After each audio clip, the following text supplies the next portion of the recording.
from the Family Arena, it's Soccer on Sunday here on MASL TV. It's the St. Louis Ambush versus the Baltimore Blast. I'm Matthew Rocchio, joined by Mark Moser. The man's got his name and his number in the rafters. In fact, they put it on teddy bears now. That's how important this guy is, and he's coming here on the broadcast today. A little treat for us here on MASL TV. Speaking of this game, we open up an Imperial March here. It's Star Wars night, and the Ambush are the ones who are going to be looking to strike back. Yeah, definitely looking to strike back. Struggled the other night a little bit. Baltimore comes in here red hot, and in the fourth quarter puts up 2 goals to get themselves a victory. Very important win for Baltimore. Only the second time this season they've won after trailing in the third. Ambush have to clean that up, and that has really changed the standings going into tonight. The Sockers take first place because they have 9 regulation wins after their win over the Stars. The Ambush technically on the same points, but they're sitting in second now. But watch out the Blast. They have now won 4 in a row, and they're on the come up. And the big reason is because the Ambush power play just wasn't there. Yeah, the Ambush power play, it really struggled. The passes that they were making were not setting up the player for the next pass. Credit to Baltimore, though. They came out and pressed them and forced those. Ambush are going to have to take advantage of their scoring opportunities to win tonight and potentially take back first place. Baltimore still on a run. It's the Blast versus the Ambush coming up next on MASL TV.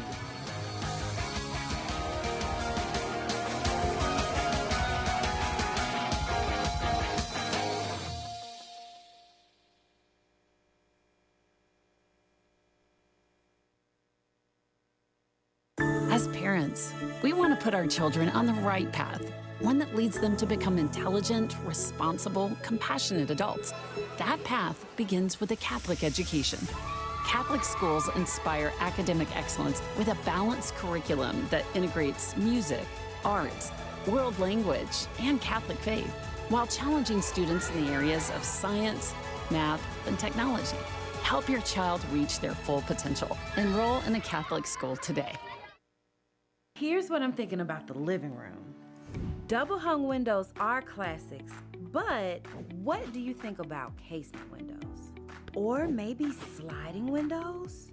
Or even a big bay window? With all the styles Window World offers, I've got tons of options that match my taste and budget perfectly. Which will you choose? I might need another house or 2.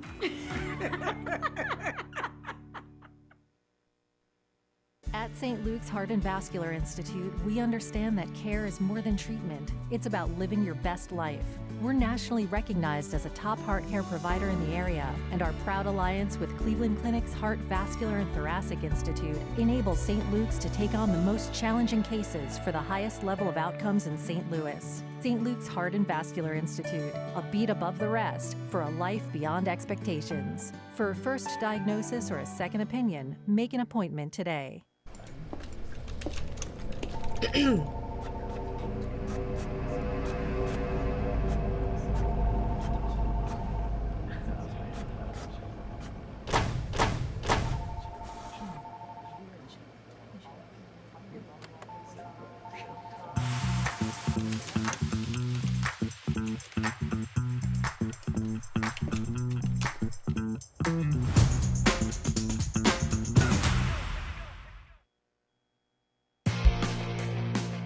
MITRE is the official game ball supplier of the Major Arena Soccer League. Established in 1817, MITRE is one of the leading soccer brands worldwide and produces some of the best soccer balls in the world. Learn more at mitre.com. Cabelli Sport is the official and exclusive preferred uniform and apparel provider of the Major Arena Soccer League. Visit MASLsoccer.com to shop the all-new MASL fan store for the latest MASL and team gear. Think you can predict the MASL? Head over to NXTbets.com to place your wagers on all the MASL action this season. And there it is, the Family Arena, St. Charles, Missouri, just outside of St. Louis. And now you're inside here at the Axios Field as the St. Louis Ambush hosts the Baltimore Blast for the second time in 3 days. I'm Matthew Rocchio, joined by Mark Moser. His number in the rafters, and he's here to call this game with us. Thank you so much for joining us today, Mark. Great to be here. It's always good, and this will be an interesting one with St. Louis looking to bounce back. David Bascombe and Jeff Locker battling with their teams, second time in a row. Some fascinating insights from both these coaching staffs that will litter in here throughout the broadcast. Bascombe can't really change the lineup except for the one that he really could, and that meant that we're going to see a different goalie in net here for the Baltimore Blast. Jorge Navarrete is in for Rodriguez, a tactical change that the Blast could make, and that's what they do pre-game. Also, they're going to get things started here for the Blast up the field. Espina in the corner. He's going to be guarded heavily by Briggs. Briggs able to jot it off the wall to spur the counterattack for the ambush. Yeah, you can expect Baltimore to be very confident coming on the road, getting that big win on Friday night. Come out here and try and steal another one. Melo got involved defensively. Took him a while to get involved offensively, but when it counted, one of the leading scorers in the MASL did get active for the Blast. Will Esque trying to get active here. Gets it to Mario Falzone. Backs up the former ambush player Pat Thompson. Torrialba now trying to beat Silla one-on-one. Silla's able to cut him off with a good angle. Yeah, good job there, pushing him to the outside and then pinning him on the boards and winning that back. Speaking of good angle here, just off on the pass. Pereira just a little bit late there. Ambush will reset here. Williamson and Shalbad in the back. For the ambush here, keep the ball, make Baltimore work, and then once you do get across midfield here, then start trying to create things offensively and freeing someone up. Ambush weren't very good 6-on-5 or 5-on-4 last time out. The extra man attacker didn't work, but they're going to get Paolo involved high up the pitch tonight. A little bit of Baltimore's own medicine, although Baltimore doesn't really play the same style once they get on these bigger fields the way they do at home. Yeah, it's within Baltimore, the field, the way they have to play differently there. It allows them to get that goalkeeper forward. Here, it's so much bigger that they just don't want to risk that. And David Bascombe has really got this team mentally in a good place. So to change up too much would be something detrimental. Colin O'Keefe trying to get to a good place here with the ambush. Togba taking it up the right side, guarded by Melo.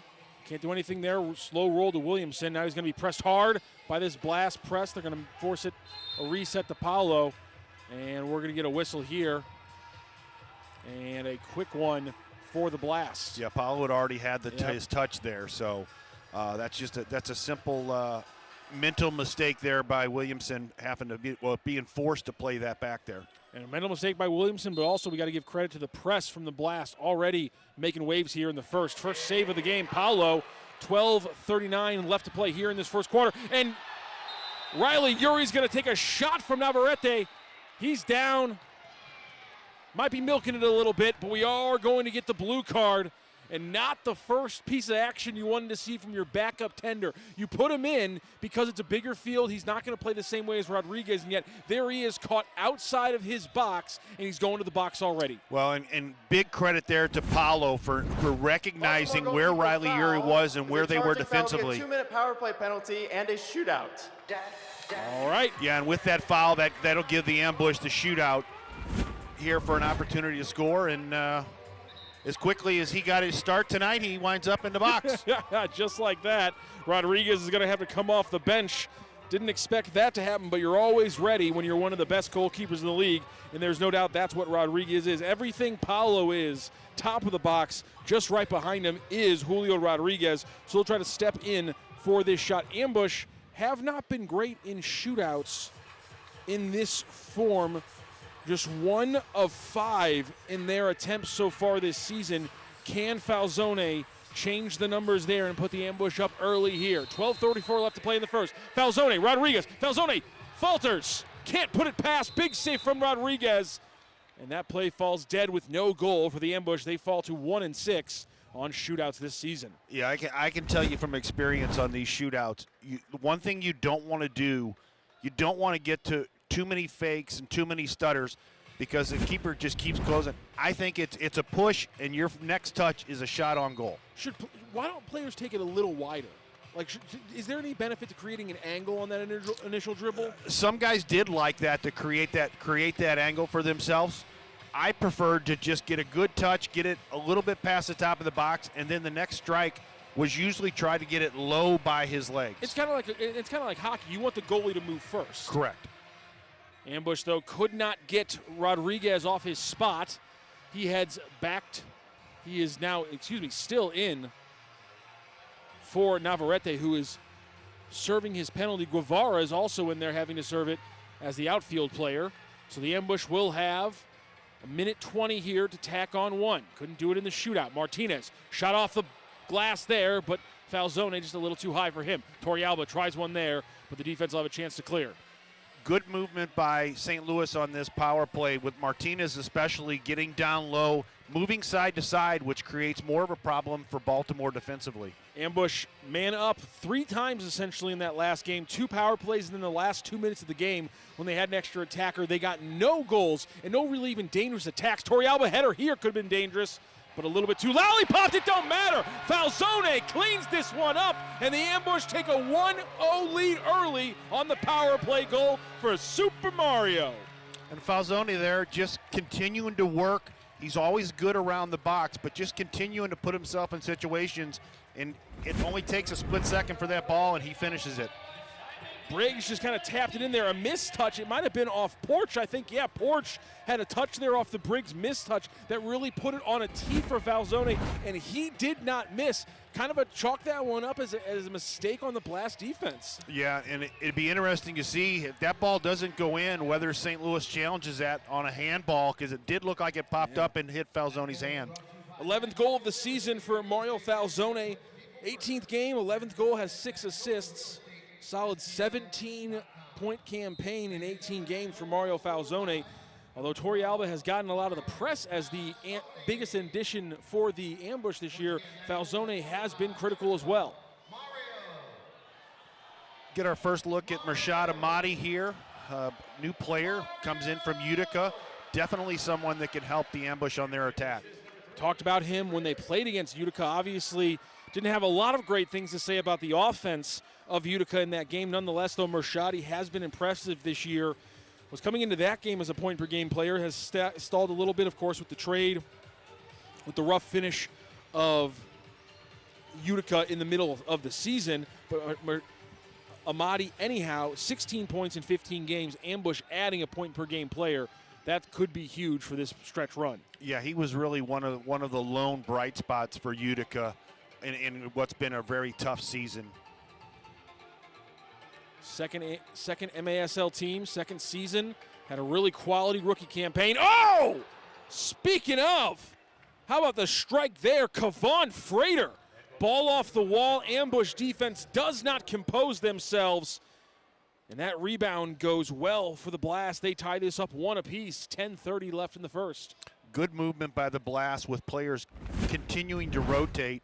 That ball goes off the boards, comes right back right to him, and a good finish out of the air. How about the dummy here by Frater? The dummy there to let the ball roll to Porch, and then he runs off it. That kind of one-man, show and go, one and two kind of movement, that's how you score in this league more often than not. Well, and the other important part is the ball off the boards is not crushed off the boards. It was played off with a purpose to drop that into the center of the box, which was right where he was going. That felt like a home goal the Blast would have pulled off, but they do it here in St. Louis. Great response by Baltimore there.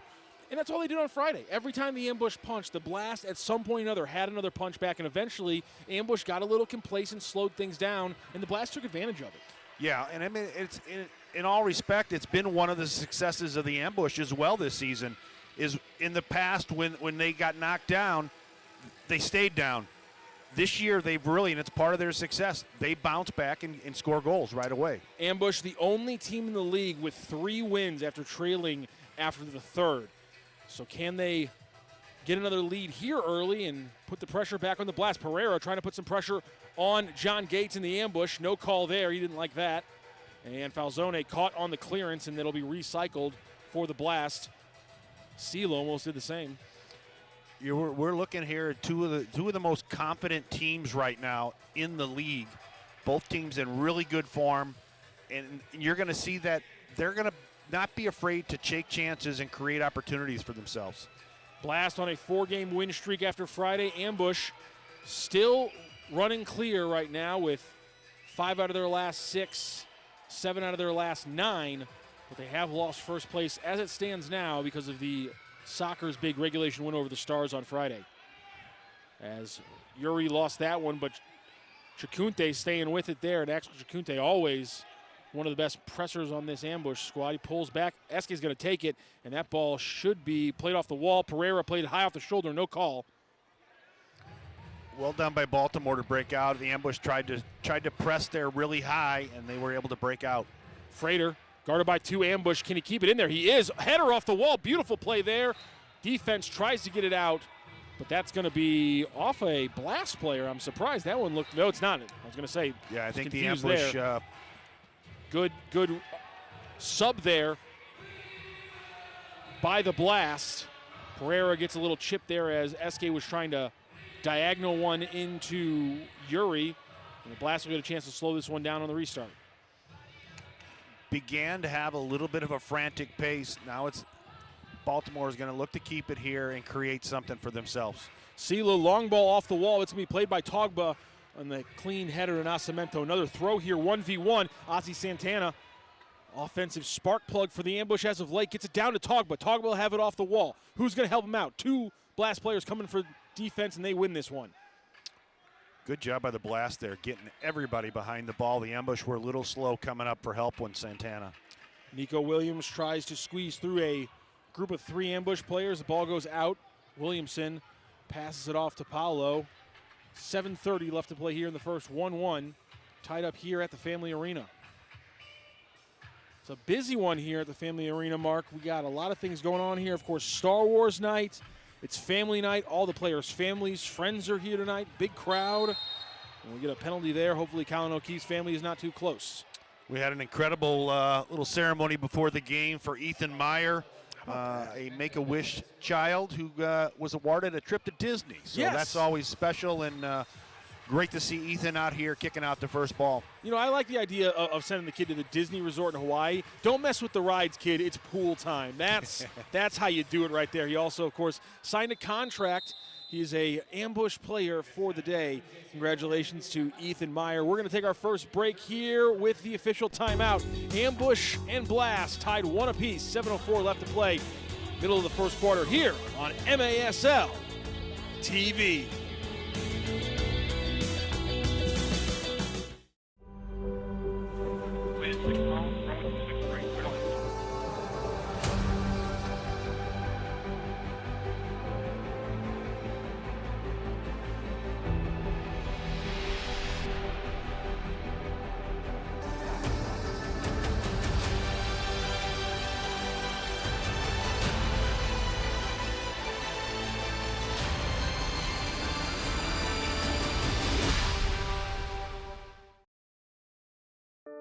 Fidelity Building Services Group is a national technical services provider for commercial, industrial, and institutional facilities.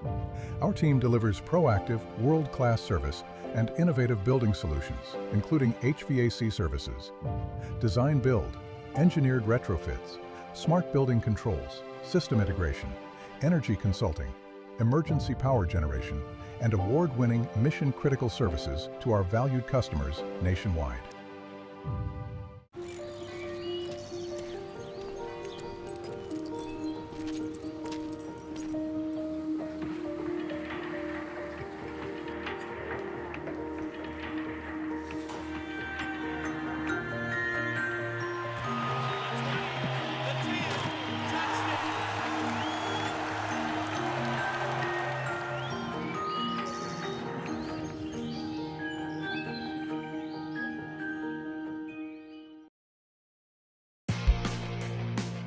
MASLsoccer.com, your ultimate home for everything Major Arena Soccer League.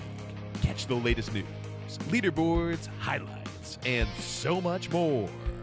Tune in to Soccer Signal as staff writer Joseph Reyna and veteran coach Mark Litton explain the game with perspectives from both sides of the glass. Don't miss Soccer Signal every other Thursday on MASL TV. There's Ethan Meyer, ambush player for the day, and getting a workout with the coaching staff, GM and assistant coach Donnie Alberti. scores a goal here in the family arena and then walks out. Part of this Make-A-Wish ceremony. He's given a trip to the Aulani Disney property in Hawaii.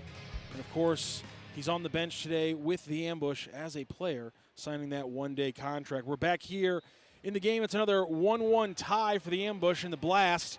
These teams determined to only play close games here at the family arena this weekend. The comeback one-goal win for the Blast on Friday night. Back here on Sunday, for another one.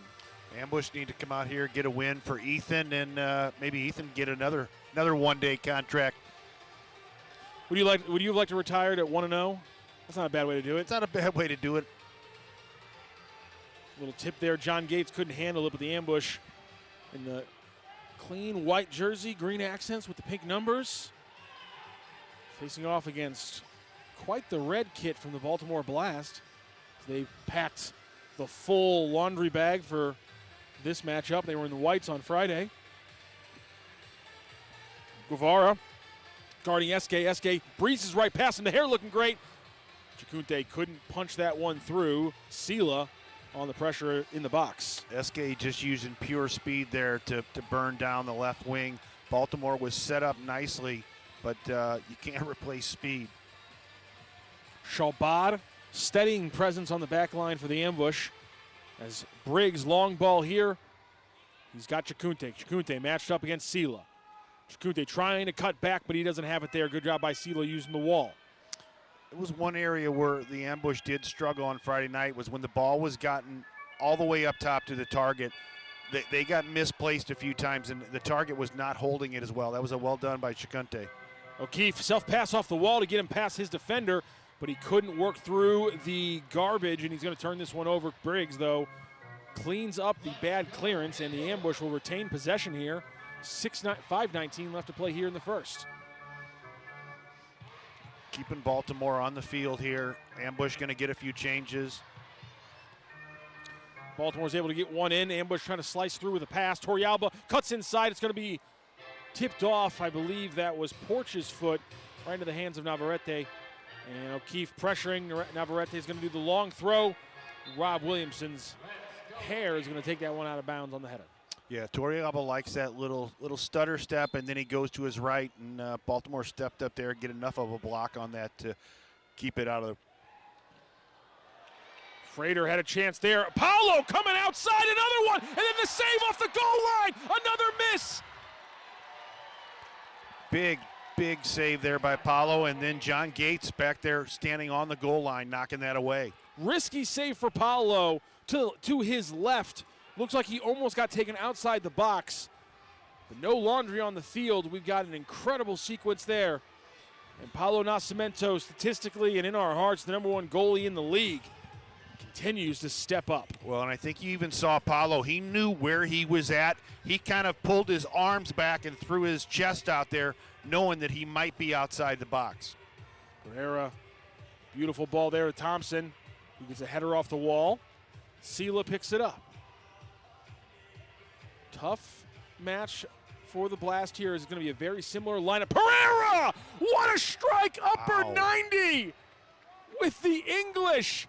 What a strike for Pereira, and the Blast take a 2-1 lead.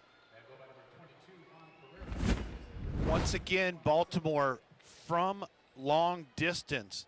They had 2 the other night, well outside of that got in, and those were perfect. This shot bent perfectly into the far post. And that one kind of froze Paulo. I think with the way he kind of stepped up into that one, I think there was a chance Paulo thought he might be trying to go across his body with the shot. Incredible job by Pereira, and really, Pereira and Melo really are dangerous. Out of the top 10 point getters in the MASL, teams with multiple in the top 10. Kansas City has 2, Milwaukee has 3, and Baltimore has 2 in Pereira and Melo. No other team has multiple players in the top 10 in overall points. It shows you how dangerous they really are. You add in Porch and some of these other attackers that they have on this team, like Sela, who's one of the league leaders in assists, and you really do round out a nice, balanced attack for the Blast. Well, and I think that's, when we talked to David Bascon before the game, he talked about the mentality that the whole team buying in. Well, this whole team has not only bought into the system that he wants to play, but they're getting contributions from everybody. Speaking of that, it is, despite the fact that it's the full regular MASL roster, but we do see a rotation that's a little bit smaller than especially a team like the Ambush. You'd think this could be a tough game for the Blast because they can't switch out anybody but the goalie. The Ambush made 4 or 5 changes in the lineup. Yeah, I mean, that was clearly the benefit going into this game for the Ambush, is they had a little more at their disposal to bring in some fresh legs, and they made a few changes. But Baltimore, coming off a victory on Friday night on the road, they're fresh. Pure adrenaline right now coursing through the veins of the Blast as they have taken a 2-1 lead here late in the first quarter. 3 minutes left to go. Ambush trailing for the first time in their home arena in a long time. Outside of the short little 2 minutes or so they were down on Friday, this has been an Ambush team that has been dominant in their home arena for the last month plus. How long can the Blast keep this up? Pereira drops this one off to Thompson. Thompson, he's got Frater. Frater very active today in the offensive end.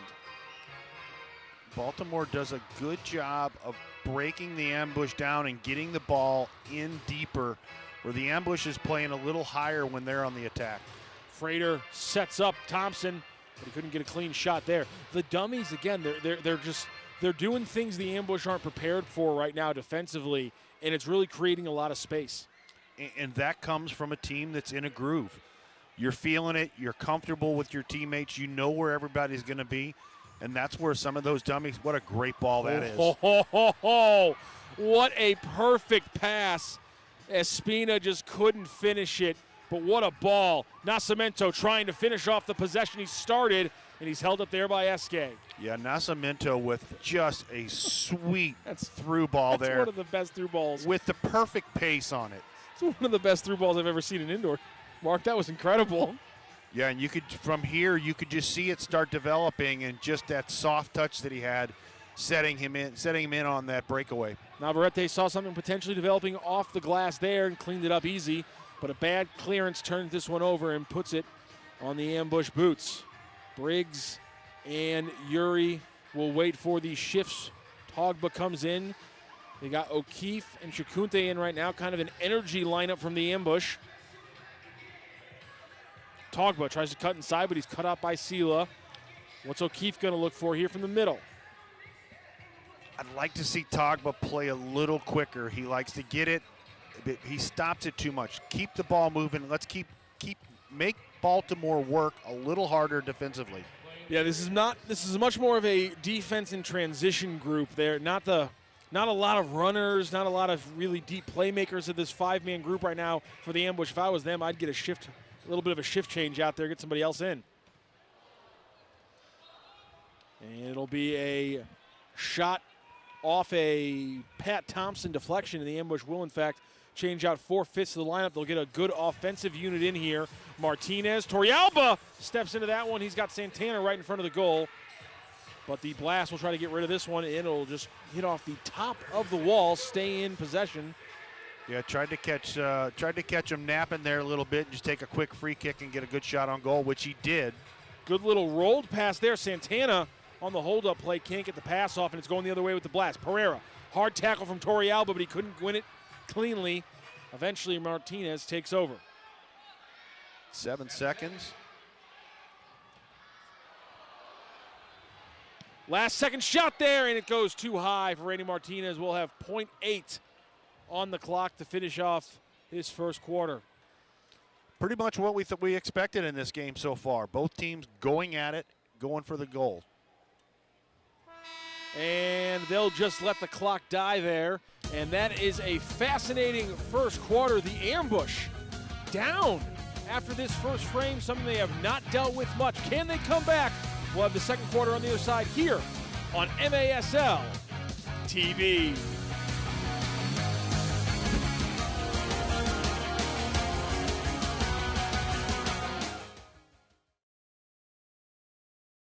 Here's what I'm thinking about the living room.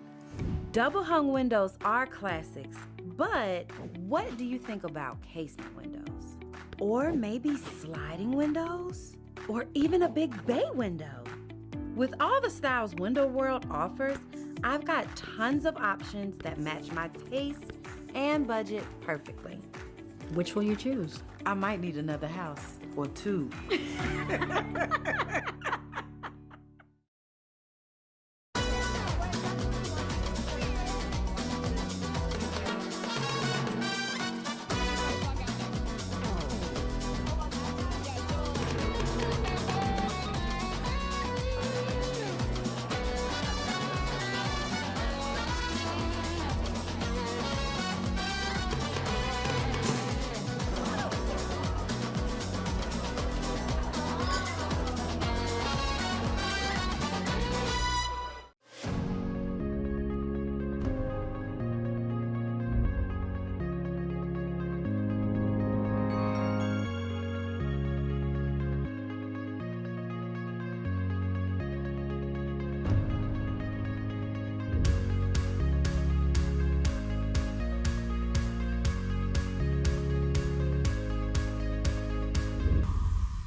Take control. Make a healthy change. Maintain a healthy weight. Exercise regularly. Don't smoke or use smokeless tobacco. Eat a healthy diet. Limit alcohol. Protect yourself from the sun and avoid tanning beds. Protect against sexually transmitted infections. Get screening tests. For more 8 Ways tips, visit siteman.woostel.edu/take control. Catch MASL Monday every Monday night on MASL TV and on CBS Sports Golazo Network. Alex Bostavansky and Phil Levanko are joined each week by special guests from across the league to recap the weekend's games and discuss the league's hot topics. Speaking of news around the league, are the Wave starting to falter a little bit, down 2-0 early as Kelvin is getting back into his groove with Utica. Bottom of the league, Utica leading.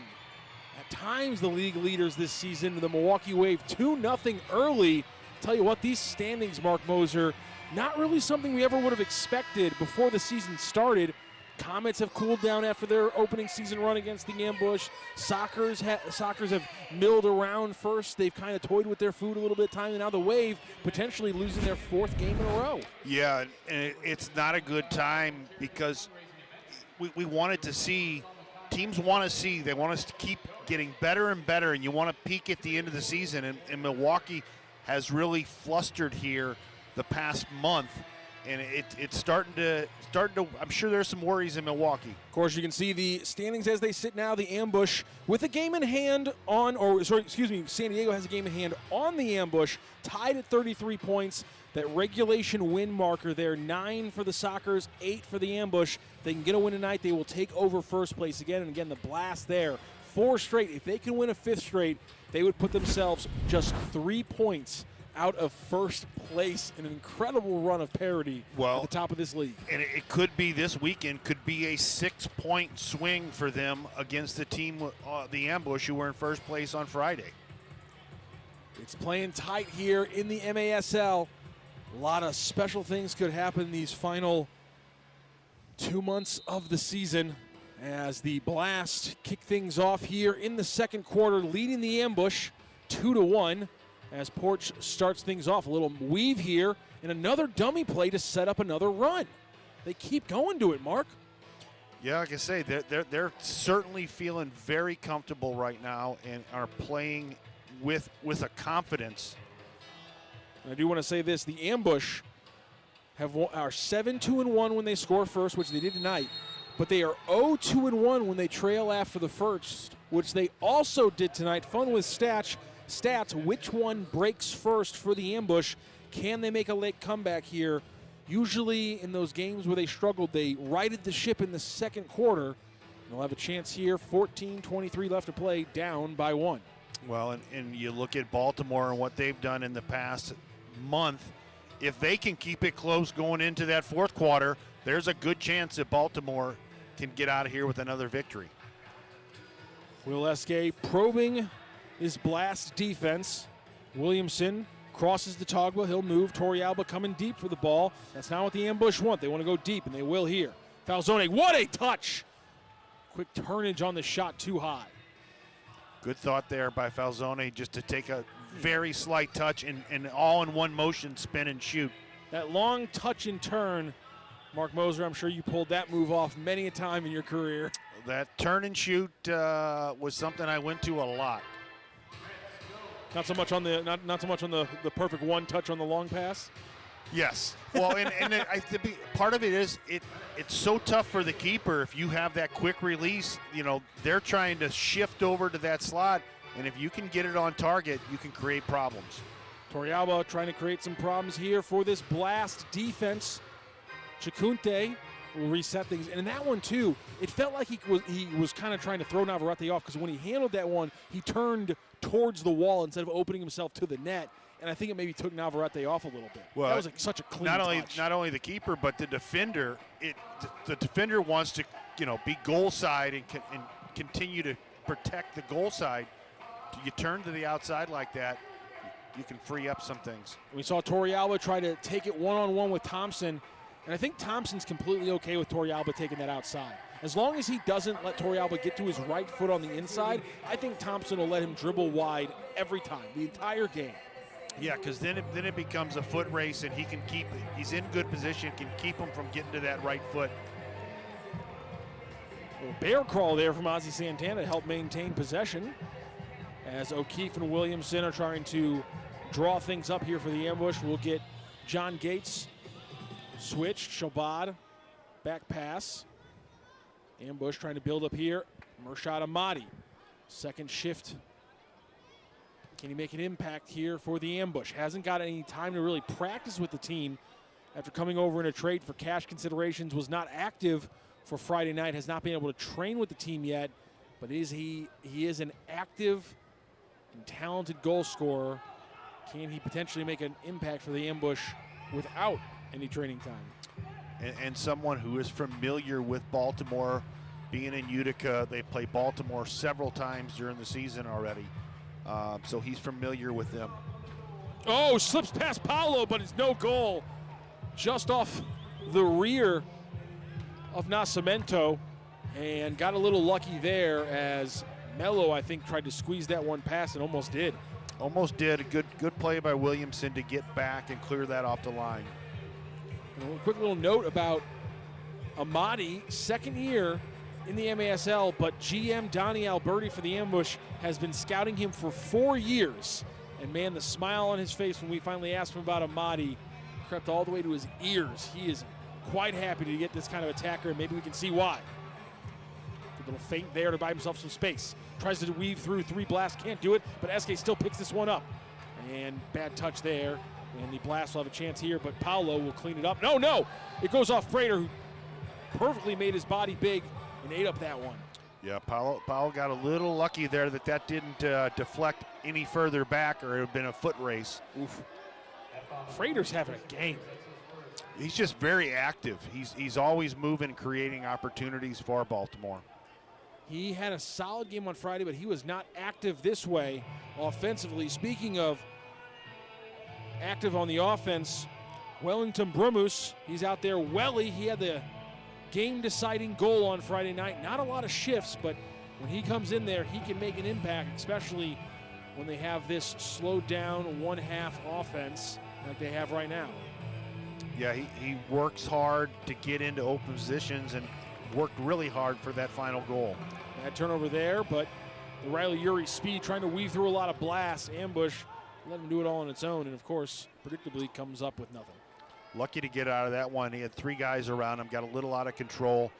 Ambush gets the ball, try and restart this here a little bit.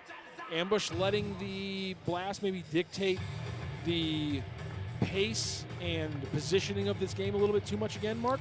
Yeah, I mean, look at where we're at here. Yep. I mean, Williamson's on the ball. We got 4 players deep in our defensive end. Need to get up, need to get the ball in their end and create more problems. Falzone was trying to play the ball and not the man. It almost worked out. Guevara here going to try to get something going for the Blast. Works it outside. He's got a runner there. That's Porch. Paolo's going to come out of the box. Tries to kick that one. He's got to reset himself, though. Blast retain possession. Espina right in front of the net. He's got Guevara. Steps into it. Great block by Rob Williamson. Second in the league he'll keep on moving up that top 10 list as he's always putting his body on the line. Yeah, good timing there, knowing exactly when to make that step, but not opening his legs too much, because a lot of guys will try and shoot through your legs when you go to block. 5-0. Rob Williamson, number 5. Easy header there to kill the possession. 8:55 left in this first half. Ambush down 2-1. Are winless after trailing following the first. And they are trailing after this first frame. Torrealba trying to change that, though. He cuts back inside. Did 5 holes defender, but nowhere near the goal. Chacunte keeps it. Williamson tries to pick out Chacunte, but bad touch there. Hands it to Mello. And his clearance falls to Paolo. Ambush retained. We talked about Torrealba liking to go down that left side and cut in. Maybe too much? Teams know about it. The other thing that happens is it's getting a little bit too predictable. Yep. If you watch the other ambush players, they kind of stay stagnant. Got to keep moving off that. Just like that, Rob Williamson almost did a perfect bit of movement there, but Navarrete puts his body out there and gets a big save for the Blast. And because teams double team him, it opens up opportunities for guys to make run and free up a space. Briggs, Shalbad played pass as Tog was going to come back out for Shalbad. John Gates trying to make something happen. The Legacy with a shot in front. Oh, just wide. Briggs steps in. No danger there. In fact, the Blast are going to try to use it to start a quick counterattack. It's 2-on-5, but the Blast got something going here. Nico Williams almost got his foot on that one. Blast were outnumbered 4-5-2 and almost scored. Just the one-touch passing there with Perea playing that ball through, you can just tell that there's a confidence with Baltimore right now. They feel so comfortable knocking the ball around going forward. Briggs and Eske trying to set something up here. Welly on the defense. Guevara in the middle. They get wide, and that's Amadi putting it down to Santana. Santana, 3 goals and an assist in 5 games played. He's tripped up there, no call, and it's going the other way. Welly guarded by Martinez. He can't get there. Another ball for the Blast, but Eske with a good hustle cleans things up. Press continues to make things happen. Blast almost get something going there, but he'll run over Santana. He'll go down, and we'll get a whistle. Yeah, Baltimore decided right there they were going to press really high. Little hands on the back there, maybe questionable, but Ambush get the call, and we'll try and play out of the back here. Seems like the entire game has been the Ambush playing out of the back. Can they change that? 6:27 left to go here in this second quarter. Ambush and the Blast scoreless in this second frame so far. Maybe we'll get some fireworks going as these teams have been playing a fast, hectic game in spurts today. And we'll see if one of those is coming. Riley Yuri, 1v1, takes his man on, can't beat him. Outside, gets the ball off the wall. Yuri, easy one there for Navarrete, and he's going to get a quick restart again. Ospina's got it. Yuri's got Ospina. Ospina's got Yuri, but the Ambush got the ball. No, late whistle on the tackle from Yuri to Ospina, and the Blast will retake over. 5:49 left here in the first. Yeah, I think he got his hands up just enough for the ref to see that little tug as he poked it away. Sela restarts it into the middle for Porch. Ambush trying now to press the Blast. John Gates gets a push there. That's an easy call. One of the easiest whistles we'll see tonight. John Gates, having his rookie season this year, has really done well for himself. Creates a lot of problems with his speed and works really hard defensively. Navarrete playing up, and it's going to be goalie to goalie on that one. Rolled out from Paolo to John Gates. Gates tries to make something happen, but no spot there. Turned back to the bench with a curious look on his face, too. Long ball from Torrealba. He's going to run off Chalcunte. Gates, quick pass inside of Shalbad. Reset to Torrealba. We've seen this before. Left side, snapshot. Torrealba can't bend that one. Rides off the wall with the Blast playing fast. Keep it up.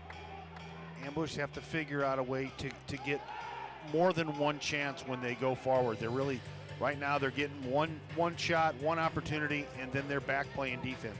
Ambush's only goal tonight has come on the power play. Ironic. One of the few things we were going to criticize from their Friday match has been the only thing that's really worked for them today. Scoring that first power play goal early in the first after the penalty from Navarrete. Welly turns this one over. Eske going the other way. He's got Togba as a runner, but Welly's playing strong defense. He's just got to abandon that play and hopefully keep possession. He does, and Torrealba tries it down the left side. He's beat by Welly. He's picked off. Nico, he's got space to work. Ambush crashing in on him. Cuts back inside. Oh, couldn't bend that one in. We got a delayed 2-minute here. And card is up to Mark's point, and that means the Blast can try to make something happen here with the card in the air. Navarrete comes out, and good dummy again sets up the Blast in a great spot. Thompson to Pereira. Get the 6 attacker on. They get a free opportunity here if they can keep it, get themselves a good chance with that 2 minutes coming for Will Eske. And there is the 6th attacker is out there right now.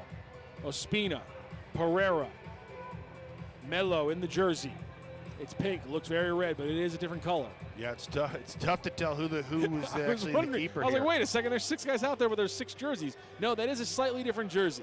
Sela, and the ball is going to be tipped by Torrealba. Possession retained by the Blast, so they'll keep going here. 6 on 5. Melo, he's got a spot in the middle. Passes it off. Porch tries to reset here. Porch, could have taken a shot there. Melo with time, puts it outside. Saved by Paulo. Blast will keep it. Baltimore keeps Referee's arms got to be getting tired.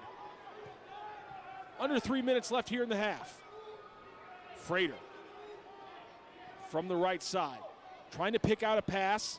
Ambush trying to zone it off. Sela to Melo, one of the longest delays we've seen this season. Sela, ball's in the air. Eske's got a chance here to kill the possession, and he will.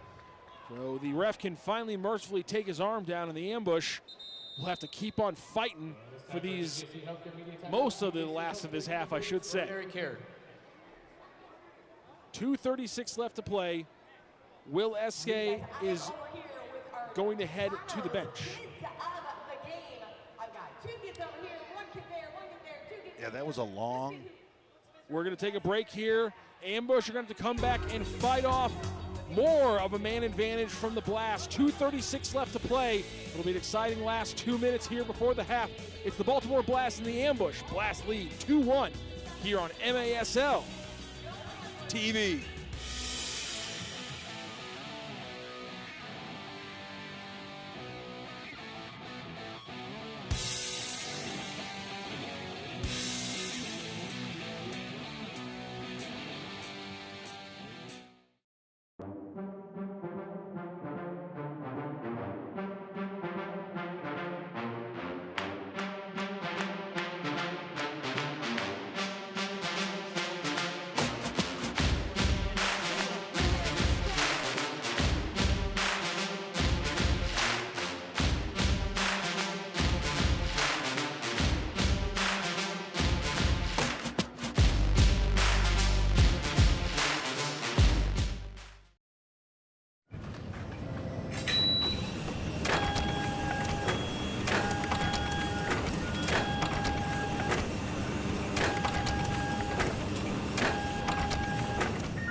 This is where Anne feels most comfortable. But when she started to feel uncomfortable, this is the MedStar Health Urgent Care team that stepped in and consulted with a specialist, then connected her to a leading cardiologist that diagnosed her blocked artery that could be unblocked with life-saving surgery that allowed Anne to heal more quickly, getting her back to where her heart belongs. MedStar Health, it's how we treat people. At St. Luke's Heart and Vascular Institute, we understand that care is more than treatment. It's about living your best life. St. Luke's alliance with Cleveland Clinic's Heart, Vascular, and Thoracic Institute enables us to take on the most challenging cases. Make an appointment today. Oh, now that is a chilly Willie Eske right there. Stone-faced. After the blue card goes against him, he had to do 2 minutes of extra man defending, and now the team has to do 2 more as the ambush penalty kill will get active here. 5-on-4 now against the Blast. If you were just joining us now, you missed about 2 minutes of 6-on-5 that the ambush withstood. But here comes the Blast. Oh, one tip away from putting a third goal in. Silo will retain possession. That might have been the longest I've ever seen a delayed 2-minute. Ambush did get their foot on the ball about halfway through, but not enough to call to quits the possession. It wasn't until an Eske defensive play really slowed things down. Speaking of which, John Gates trying to slow down this penalty kill for the ambush and get things going. Still 1:15 left on the clock. 1:49 left on the game clock, so we'll have a little bit of 5-on-5 to close this out. 2-1 Blast. And this is what the score was at the beginning of this second quarter. Very defensive, very hectic. Another chance here, Porch, just inside the post, no good. Sila, big save, Paolo. I think that actually got the outside of the goal post. Yeah. Could not believe that one stayed out. Sila, great cross pass here. One step inside Pereira. It'll be cleared out into the crowd by Gates. Good job by Gates and O'Keefe when they did win that ball to keep it and burn some time and give themselves an opportunity here to get out of this. 41 seconds, and Sila will start this one off at the arch, and he'll put that one away. The second time this game that Paolo has been frozen, and he shows a little frustration with his defense as the Baltimore Blast have taken a 3-1 lead off the power play goal. Yeah, I'm not sure if that went through the wall or the wall was incorrectly set up and just played around them. He did not think that that angle would be an option. Completely frozen there. Ooh, got under the wall. Yep, that was O'Keefe and Gates in the wall, and I think they just got right under it, Mark. Yeah, you got to stay together there. You can't let that ball get through you. And Umar Sila continues to add some point totals to one of the highest in the league, picking up his 17th assist, 17th goal or 7th goal of the season, I should say. My apologies. Moves him right alongside Pereira with 24 or so points in this season. The balanced attack of the Blast has been active tonight. 3-1 over the ambush, 51 seconds left. That's a tough mistake there to give up this top of the box free kick. Top of the arch, where St. Louisans usually thrive.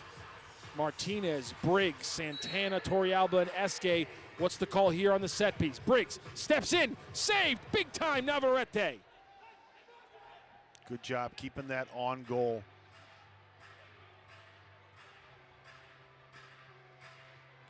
Ambush need to keep this here. Make them work this last 40 seconds and get yourself one good opportunity.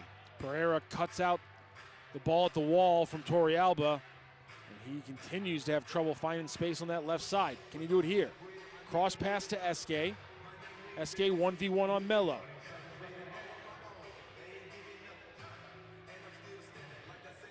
Torrealba tries to sneak a pass through Pereira, but I didn't know where that pass was going to go. Yeah, I don't know who that was to.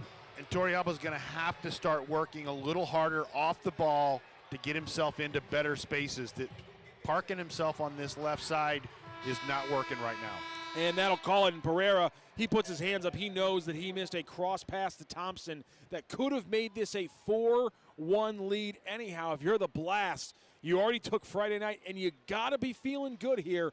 A 3-1 lead going into half here. The ambush trailing at half, 2-3-1, leading at half for the Blast, 6-2-2. They have not given up many halftime leads. And we're going to go down to Angela Sharp. She'll try to break it down. What do we got to do in the second half? Jamie Swanner. This is definitely a different game than you guys had on Friday against the very same team. How are you going to kick this team into the next gear to maybe get it going? I think the biggest thing right now, we got to move the ball a little bit faster. we get the ball to space and then we can go to goal. But right now we're kind of forcing balls in. They're adding a little pressure, but I think second half's going to be a little bit different turn of events. Well, as the coach, when you get in there, I'm sure there's a lot of maybe yelling, but is there any encouraging words that you guys have for this team today? I just offer candy to them. They like that better. There you go. Well, good luck to you. Thank you so much. Ambush have plenty to work on. They're going to get in the room and try to figure this one out. 3-1 Blast over the Ambush. We'll see you back here on MASL TV for the second half.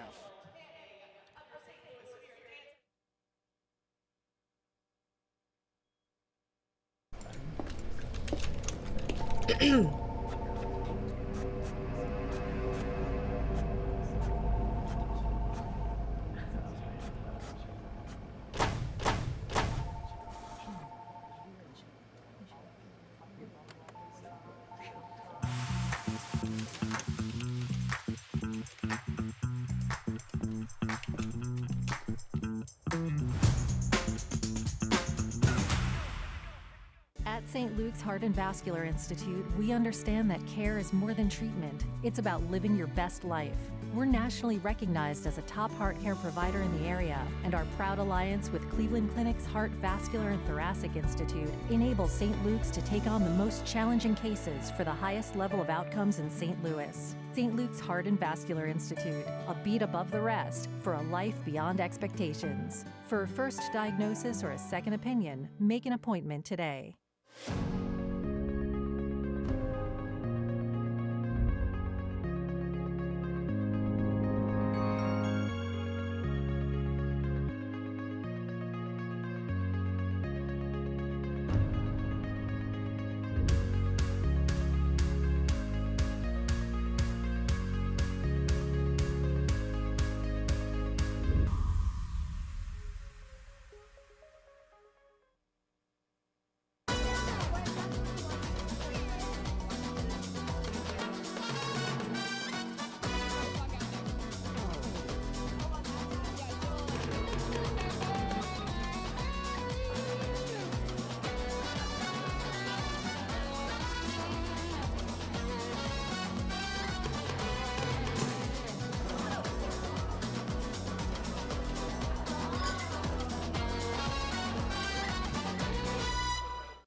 Shoot! He scores!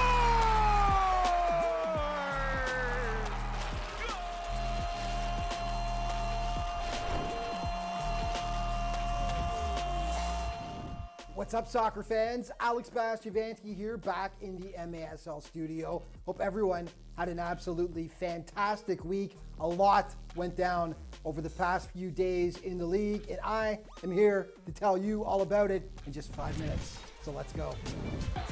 There is a piece of the back wall out. Another opportunity. The goal is missed. And an opportunity. And the capitalization. And a game winner. It is number 19, Jairo Guevara. The overtime winner by Baltimore against Empire. Not without controversy, though. Look there, a piece of the wall on the field of play, but the play was allowed to continue. Regardless, it was the Blast coming away with the 5-4 victory. And the Blast had a fantastic weekend. They hosted Milwaukee on the 21st and managed to hold on for the 7-6 win. Ups and downs all season for the Blast, but they are definitely on the upswing once again.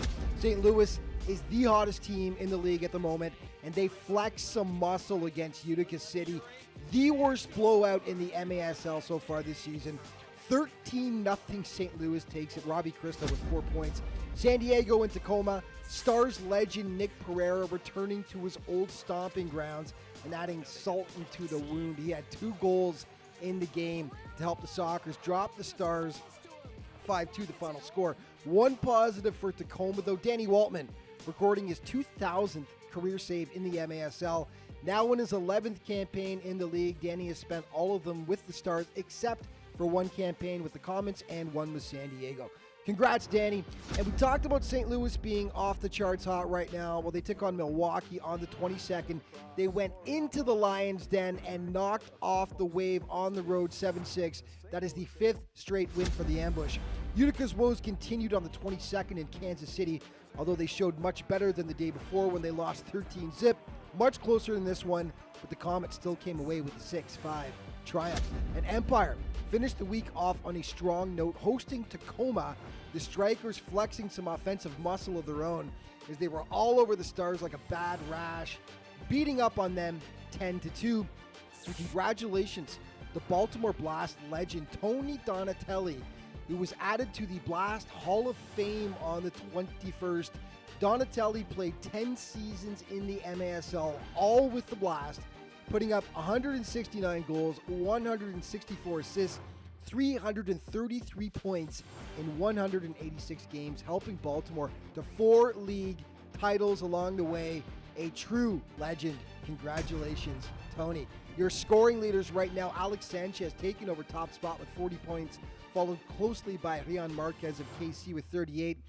Mario Alvarez with 35. Zach Reggett fading a bit right now with 33 points, and Junior Pinal rounding out your top 5 with 31. And your Capelli Players of the Week, Paulo Nascimento in goal from St. Louis.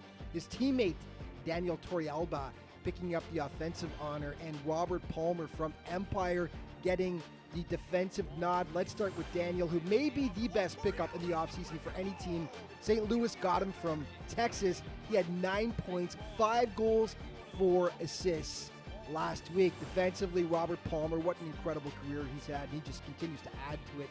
4 points, 6 blocks he had in 3 Strikers games. And in goal, Paulo Nascimento is making a strong case to be named the MASL's goaltender of the year. Another fantastic week. Just one game, but he had 8 saves, picking up the shutout in the win. Plays of the week now. With Alex Steinwasser in front of him.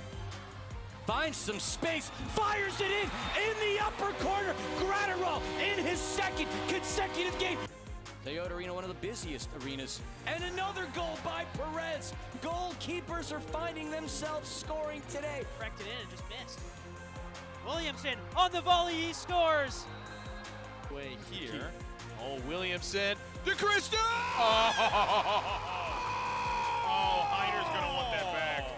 Briggs will fire from distance. It's wide. Acrobatics, and what a goal by Axel Chakute. Torrealba to Cristo in the orange boots.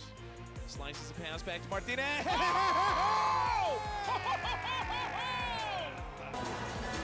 Canale reads this off the board. Briscoe! A flying scissor kick for Kai Briscoe! With 2s and 3s, and so Canale with the bike. Oh my gosh! Jaw drop, hits floor, comes back up. Canale with the goal of the week. What a highlight reel. There is a piece of the back wall out. Another opportunity. The goal is missed, and an opportunity, and the capitalization. And a game winner. It is number 19, Jairo Guevara. And that's all the time we've got for this week's show. But just a reminder to stay up to date on everything that's going on in the MASL all throughout the season. Be sure to check out the league's official social media outlets. Thanks for watching.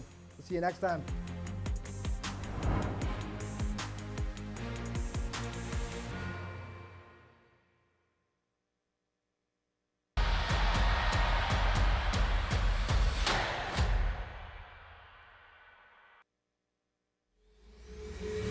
This is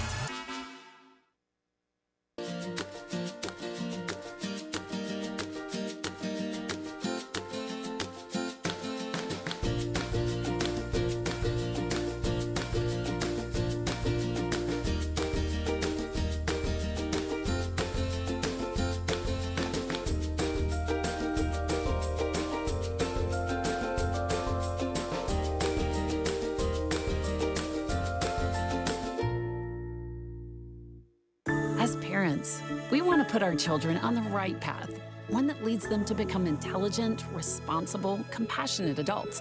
That path begins with a Catholic education. Catholic schools inspire academic excellence with a balanced curriculum that integrates music, arts, world language, and Catholic faith, while challenging students in the areas of science, math, and technology. Help your child reach their full potential. Enroll in a Catholic school today. At St. Luke's Heart and Vascular Institute, we understand that care is more than treatment. It's about living your best life. We're nationally recognized as a top heart care provider in the area, and our proud alliance with Cleveland Clinic's Heart, Vascular, and Thoracic Institute enables St. Luke's to take on the most challenging cases for the highest level of outcomes in St. Louis. St. Luke's Heart and Vascular Institute, a beat above the rest for a life beyond expectations. For a first diagnosis or a second opinion, make an appointment today. Surprising 3-1 Baltimore Blast lead here, live from the Family Arena just outside of St. Louis. The Ambush are struggling. Just 10 shots on goal to the 17 by the Blast, and that's why their offense has ticked up today. Baltimore playing a really solid game. They've also gotten 9 saves from Navarrete in goal, their backup keeper, and both teams have been able to score on the other team's one big penalty of the game.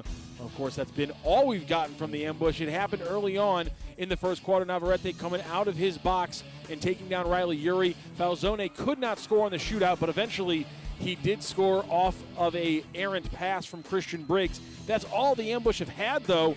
Some impressive goals there. We had Frater off the wall to make it 1-1. Pereira then with one of the more pretty goals you'll ever see from outside the yellow line. 2-1 at the end of the first. The Ambush trailing after the first quarter for the first time in a long time. And then the Blast just kept the pressure on and finally were able to break through again. Sela couldn't get that one going, but he did on the stoppage. Ambush, on the other hand, still coming up short, just 10 shots on goal to the 17 for the Baltimore Blast. And that gives us our 3-1 scoreline here at halftime. Back on the other side, we will have the second half. It's the Baltimore Blast in the St. Louis Ambush at the top of the MLS standings here on MASL TV.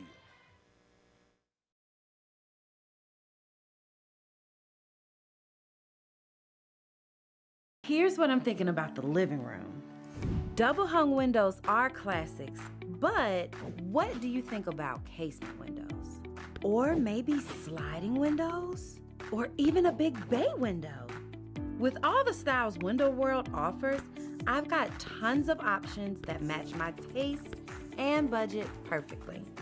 Which will you choose? I might need another house or two.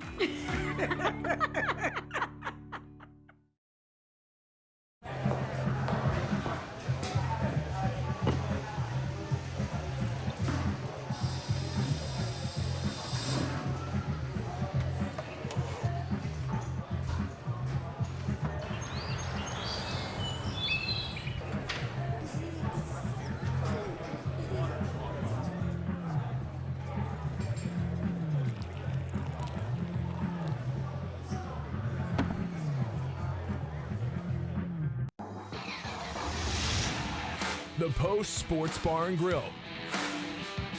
Use promo code AMBUSH online for a buy one, get one free cheesesteak. The Post Sports Bar and Grill. Stay posted. Fidelity Building Services Group is a national technical services provider for commercial, industrial, and institutional facilities.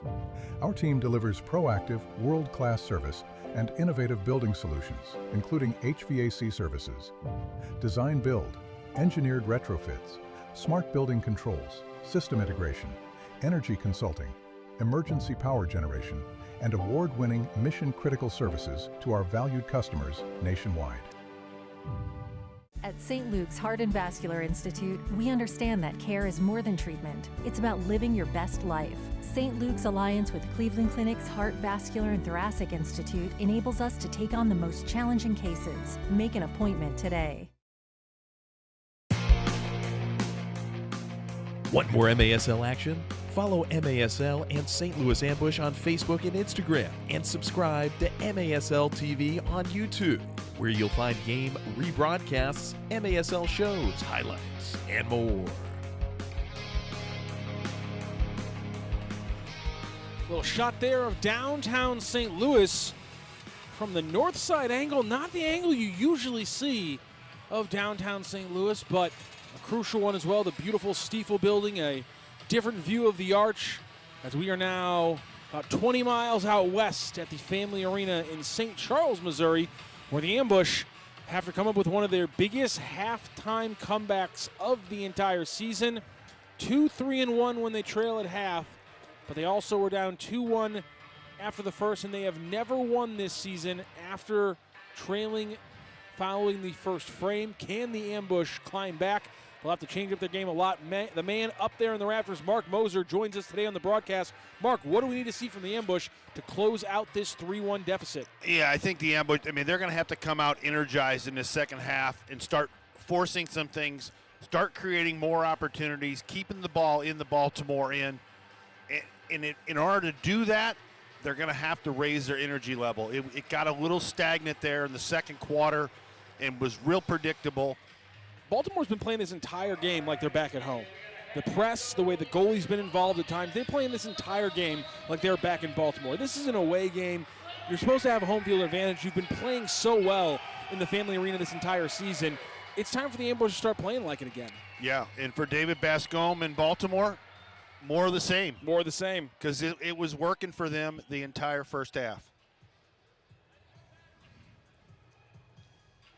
And the Blast will get a slow restart here to kick off this second half. 10 seconds die, and then we get the real play going as Frater overruns that one. Although Rob Williamson might have been the one who overran it, created a chance there for Frater. No connection from Baltimore, but they'll retain it after a bad clearance. Frater continues to work at all times creating problems. He's moving, creating things. And almost created another one, and I don't know how that one got sent that direction. I guess Eske or somebody got their foot in from the Ambush. Credit the defense there. No call on Falzone, who was active outside with Frater. Yeah, I think he tried to sell that one. Got a little nick, but ref wasn't having it. So there's the pass to Paolo. He'd clock that again after an early mistake here in this game. Williamson gets this one forward. Ambush trading out some players. Togba and Colin O'Keefe come on the floor. Self-pass for Yuri. He's down the right side. He's going to pull that one back. Reset outside to Togba. He's got Briggs across the face. He decides to fake this one. Trying to get Mello in a compromising position. Williams in the middle helping. He'll cover Briggs. Baltimore doing a good job just covering their bases here, forcing the Ambush to continue to move it. And you know what? They'll find with the Ambush dribbling up until the goal line. That's where they keep closing them out. Yeah, and until someone from the Ambush decides to go ahead and try one from out long distance like Baltimore did. Bang! Super Mario! He found a star on the track. Mario Falzone, active, finds the Wallace Scora off the smart play from Togba. Togba finally takes somebody on, beats him, plays it up the boards. That is a goal scorer's goal. Just reaching out and stabbing at it with the sole of his foot. And the defender there, Thompson, made one of his only mistakes we've seen today. He waited for the ball to come where he was instead of stepping it up and taking it away, and that gave Falzone just enough space to come in there with that boot and just tap that one in. Now let's see if the Ambush can take advantage of that momentum here and try and swing things back their way. Mario Falzone, he's got both goals for the Ambush today. They're down 3-2 now, cut that deficit in half.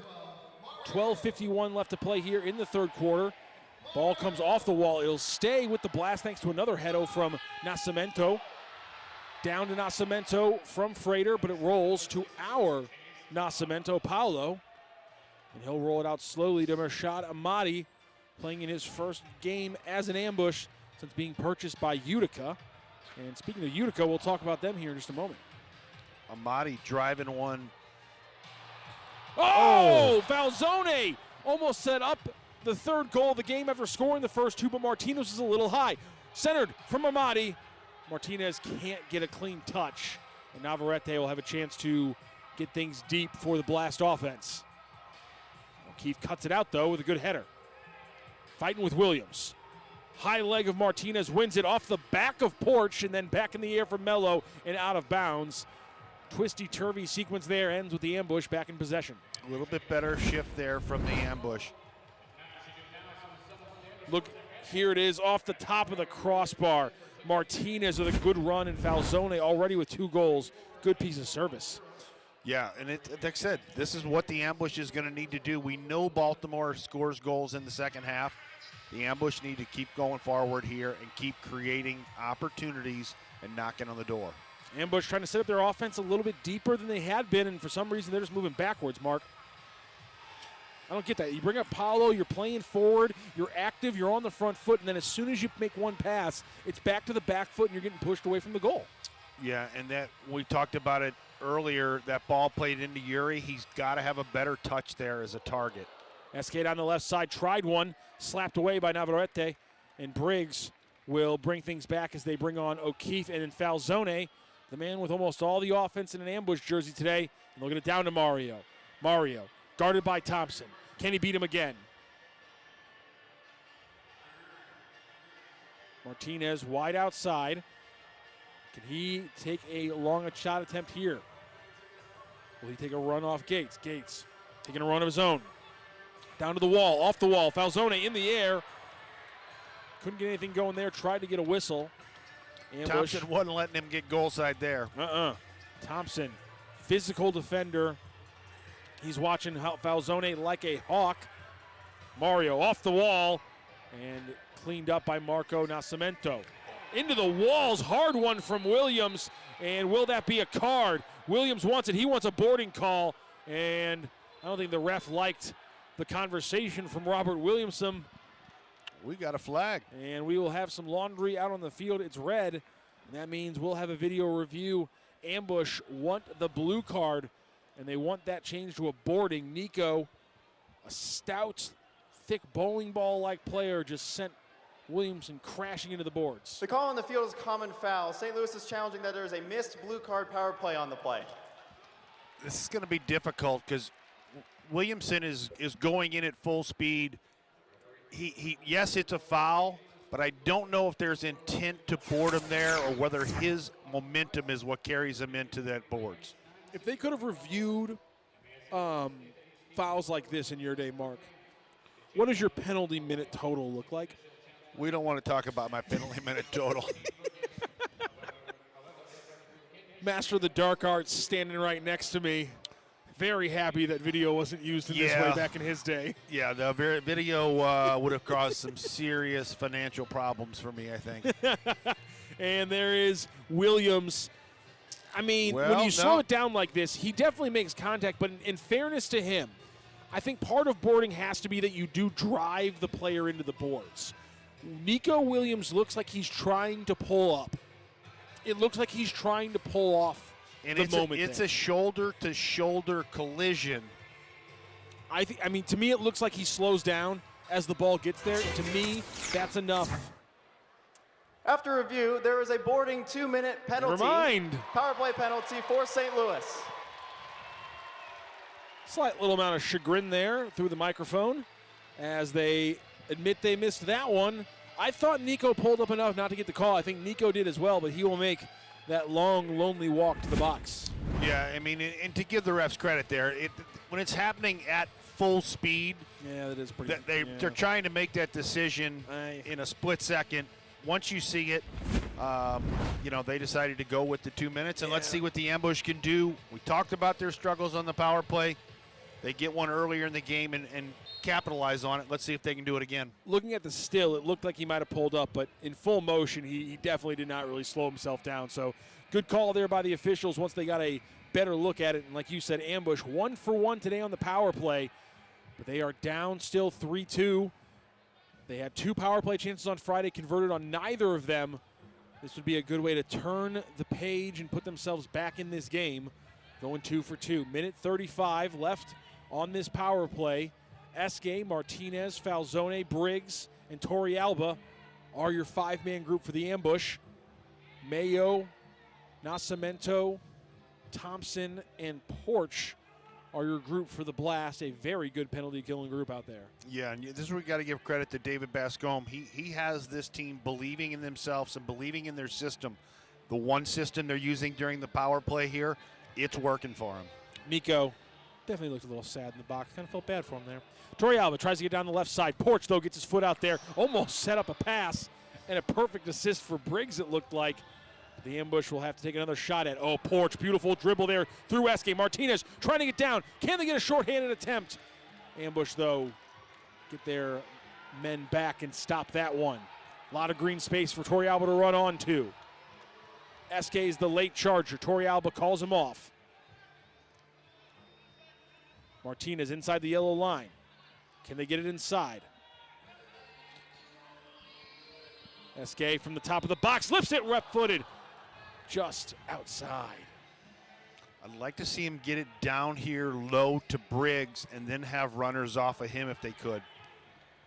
Martinez tried to play that one through Mayo. Unfortunately, he is a human being, and so that one bounces right off him. And rolled.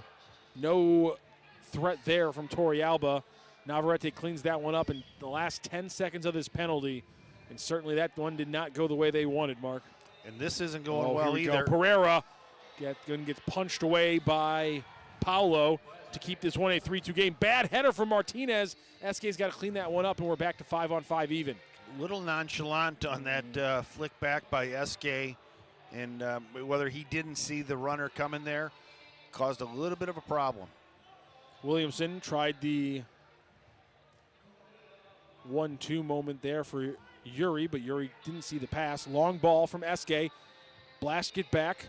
4 players in front of that moment, and cleanly played by Navarrete. Did roll away from him.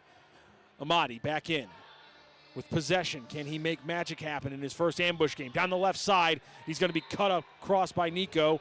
It'll be a foul against Nico again, his second one, including that earlier blue card. And no, it'll go against Amadi. My apologies. I'd like to see Amadi continue to take people on, and let's see if we can get him involved in this game a little bit more. Amadi pressuring the goaltender there, and Navarrete, good ball from Porch, who went behind the back and almost had one of the prettier setups we've seen. Ambush, though, will take control. Not a lot of control necessarily, but enough. And Amadi couldn't keep that dribble, loses that one to Ospina. Pressure here from O'Keefe and Amadi. Oh, what a pass to get out of that one by Silla. That's why he's one of the best assisters in the league. Yeah, they do a good job when they get doubled on getting out of trouble, Baltimore does. I thought they had Silla, but man, he got rid of that one. And Togba tries to start something with a little physicality against Frater, but that'll just go the Blast ball. 7:03 left to play in this third quarter. Still a 1-goal game. Blast 3, Ambush 2. Gonna have to do something to slow Frater down. He's been really active tonight. Long ball there, played off the wall. Blast with a chance there. Martinez just throwing Mello out the way, Ospina out the way, and it worked. Good pass there. 1-2 between Thompson and Pereira. Good double there by Yuri and Gates. Yuri tries to play it off the wall, though, and then plays it off his arm. It might have been a handball. It's going, if it goes anywhere, might come back. And it won't go anywhere there immediately. Martinez now picks it up far left side. Different spot than we usually expect to see Martinez. The Ambush need to change things up to get his attack going. Gates, one-on-one. He's going to be pushed down by Pereira. He threw an elbow there. That penalty's got to go against him. Blue card stays in the pocket. Yeah, he likes to take people on that way. Pereira just stepped in there, threw his arm up. You take the elbow that high in the chest, and you got to at least potentially reach for the card if you're the official. Martinez across the face to Briggs, just too high. Martinez, second chance, header into Falzone, cleared out from the Blast. Pereira over the top, he's got Williams, but Esque's got a bead. I'm all right with that. If you're going to step in there, getting that arm up, it wasn't up towards the head, it was to the chest. it's okay stepping in that way, I think. SK, a lot of long balls for him today. It's another one. Falzone couldn't bring it down, but does handle it. One-on-one with Thompson. He needs runners. Amadi starting to get more shifts here in the second half than he did in the first. SK down the right side. He's looking for Amadi. He has to reset. Amadi, he's hot. One's done. And it's blocked because he's trying to go through 3 blasts on that shot attempt. Briggs! Ricochet hit Thompson where he did not want it to. Take a deep breath. Every man says, we feel for you, Pat. Yeah. He's going to take a sit down. That one came out of nowhere. He was unprepared for that ricochet. And that one sits him down in short order. No one's surprised by that. We'll come back after Pat Thompson can breathe again. It's the Baltimore Blast and the St. Louis Ambush live from Family Arena. Blast 3-2 lead with 5:24 left to play in the third. We're back on the other side of MASL TV.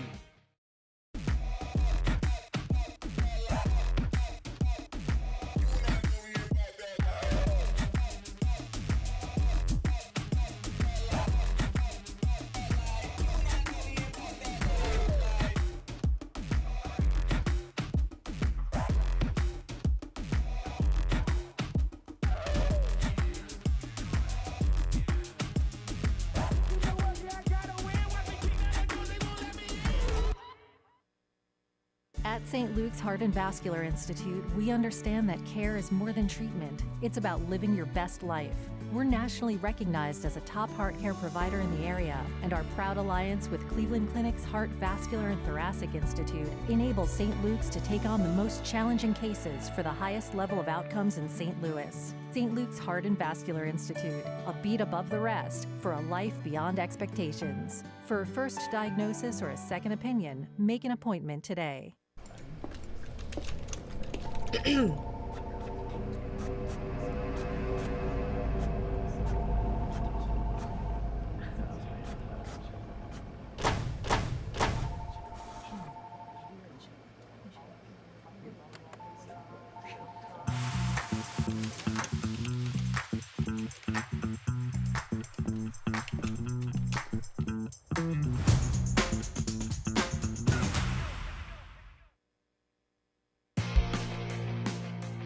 MASLsoccer.com is your home for everything Major Arena Soccer League.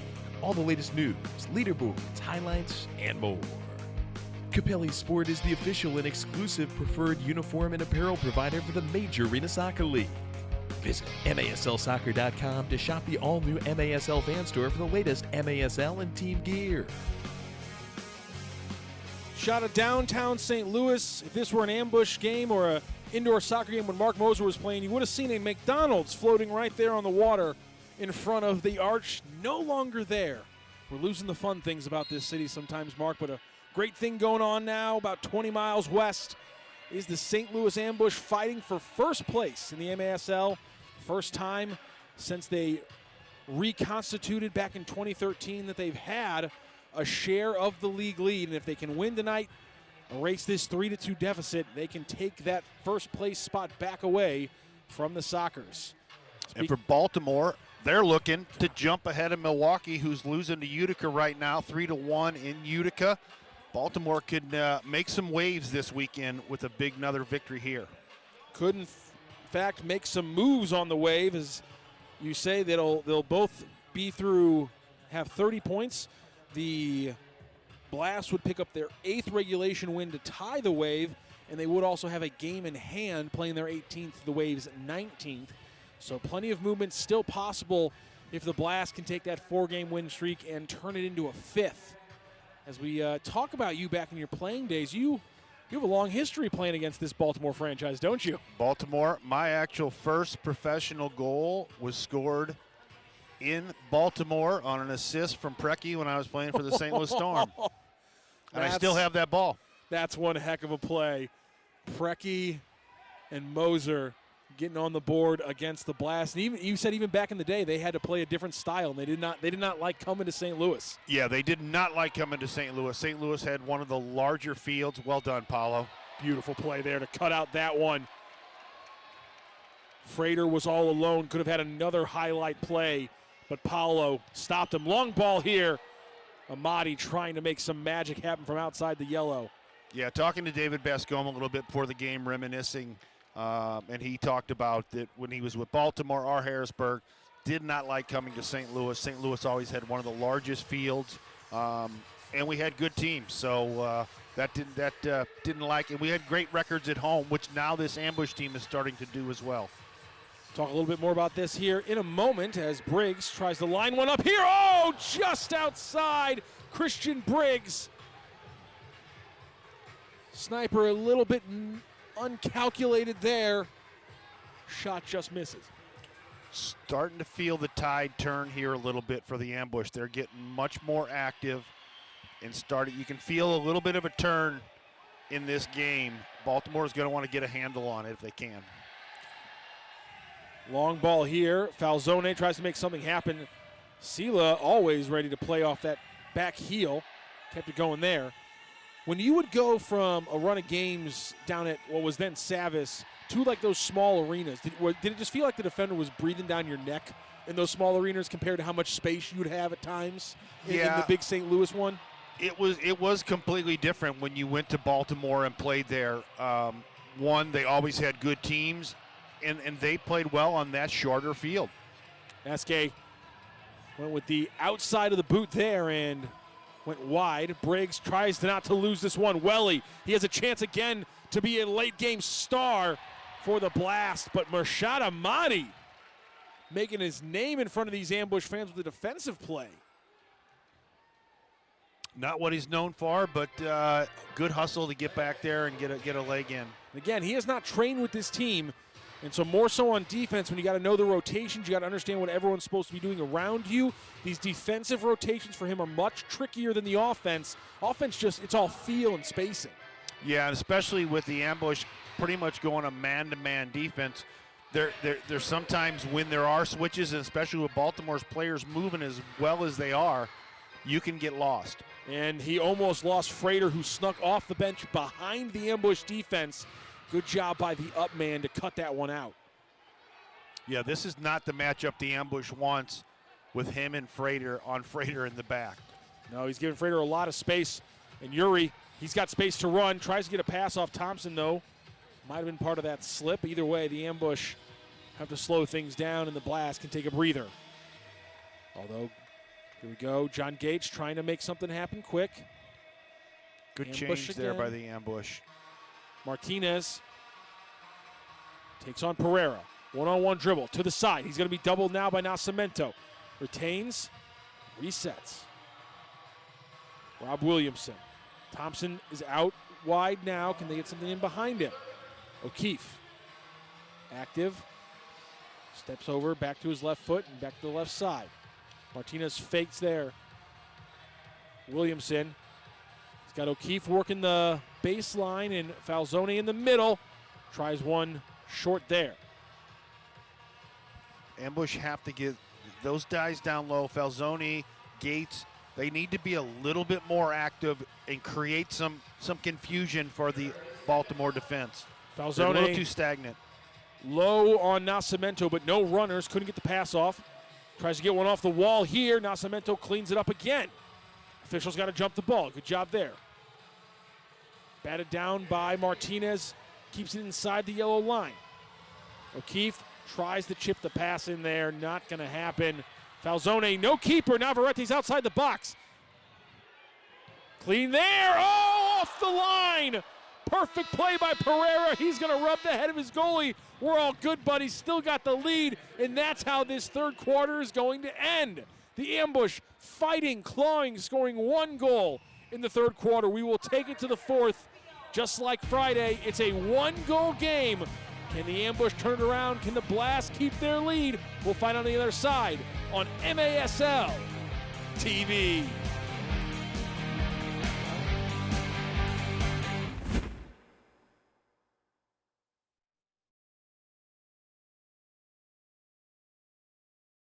Get ready to make unforgettable memories with your little ones at Elmo's Got the Moves. The all-new Sesame Street live show coming to your neighborhood. You'll be out of your seat and dancing along with Elmo, Abby, Cookie Monster, and their furry friends. May 3rd, the Family Arena. Tickets available at the Carroll House Furniture box office located at the Family Arena or Ticketmaster. An experience you and your child will treasure long after the final song. Elmo's got the moves. See you on Sesame Street.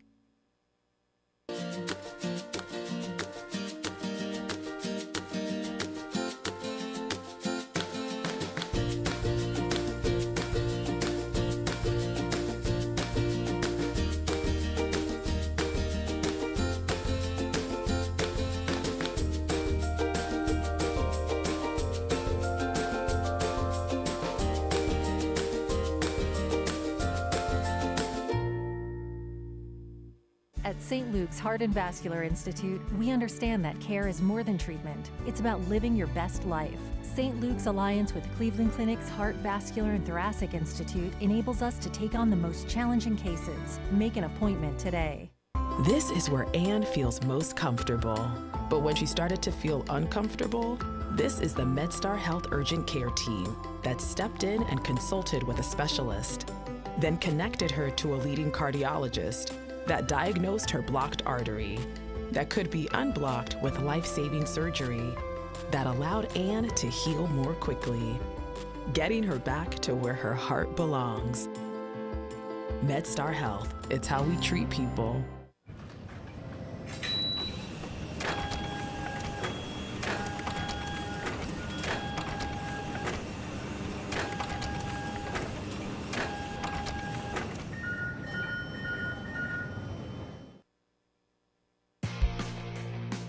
Want more MASL action?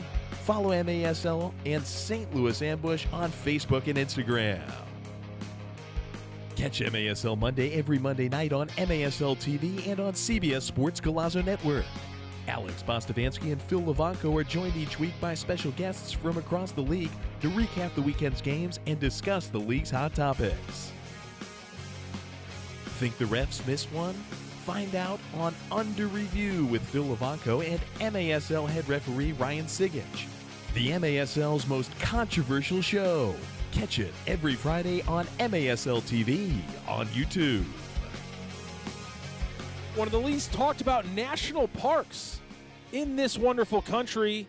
It's the St. Louis Arch, and we're about 20 miles away at the Family Arena in the Ambush, fighting off a big run here from the Baltimore Blast. They took them down in a comeback victory on Friday night. It was 4-3 entering that final frame. A 3-2 game here, but the roles have been switched. The Ambush leading by 1 going into the final frame on Friday, down by 1 entering this fourth quarter today, Mark. We saw a little bit more urgency and energy from the offense. What do the Ambush have to do to tie this game up? What do the Blast have to do to complete potentially a 5-game winning streak? Yeah, well, from the Ambush standpoint, continue doing what they were doing that third quarter because they were getting forward. They were creating opportunities for themselves and getting shots on goal. For Baltimore, they got to regroup here a little bit. They were a little flustered. Second half, that third quarter, they really created nothing offensively. Shots on goal. The Ambush have taken the lead. We went into that third quarter. The Ambush had 10. They doubled that and got to 21. Where on the other side, the Wave had 1 shot on goal registered in that third quarter. If the Ambush can keep up that energy, very least, they're tying this game up. The new Ambush, by the way, Mirshad Ahmadi, who's getting a lot more time here in the second half, opens the fourth quarter on the carpet for the Ambush. Around the league, in Utica up 5-1 now against Milwaukee. Milwaukee really stumbling here. A complete change. Milwaukee potentially losing their 4th in a row. The Blast potentially winning their 5th in a row. And that would leave both teams with 30 points through 18 games. The Wave would actually have 30 through 19, as the Blast will have a game in hand on everybody at the top other than the Sockers. Ambush came out this fourth quarter here and started it off just the way they finished the third. Some attempts, nothing on goal, but still putting pressure on the Blast. And now Briggs takes that one away. A little back heel to clear it away off the ground. Frater now pushing with Randy Martinez. He's got a whole part of his jersey. Got to call that. Yeah, they were going to wait and see if he could break free. Yeah, right? He could not break free, and so everyone's going to change things around.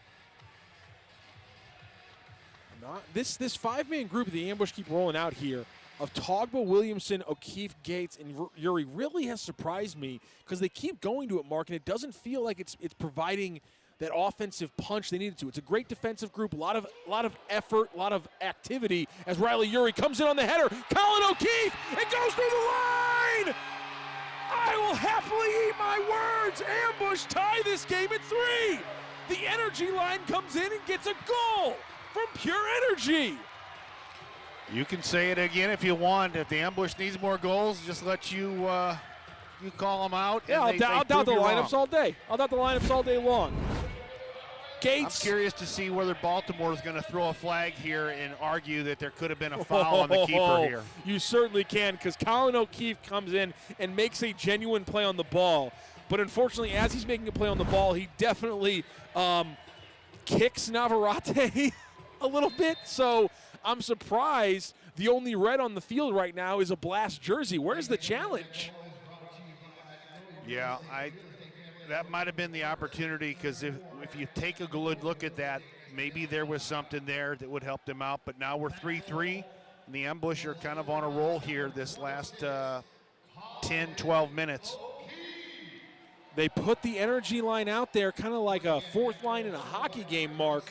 And those guys I'll keep the analogy going. They threw pucks at the net, they crashed it, and they got a goal from it. That's incredible. Well, you got guys like Gates and O'Keefe who are a bundle of energy. Both can run, and they just kept working and creating the chance right there in front of the goal, and it gets knocked in, and now we got a tie game. All right, last 5 minutes, I might have to doubt another ambush lineup and see what happens. Mario Falzone off the wall to Will Eske, who then shuffles it back to him. Falzone, 2-on-3 for the ambush. Can they make something happen? Falzone down low, cleaned up cleanly by Navarrete. He'll roll it out to Pereira, who's got space to restart things. Long ball, but he'll fake. That's a play there where Falzone, instead of shooting on goal, he needs to play that ball off the boards and let it come through the box instead of so close, because that ball gets gobbled up every time by a goalkeeper. O'Keefe, Gates, Yuri out there, and they're joined by Briggs and Martinez. A little bit of a shift here in rotations as the ambush have tied this one up at 3 apiece. 12 minutes left to play in this fourth quarter, and the entirety of the current standings in the MASL hinge on what happens here. Do the ambush take first place back from the Sockers? Do the Blast continue to shock and reestablish the parity of this league?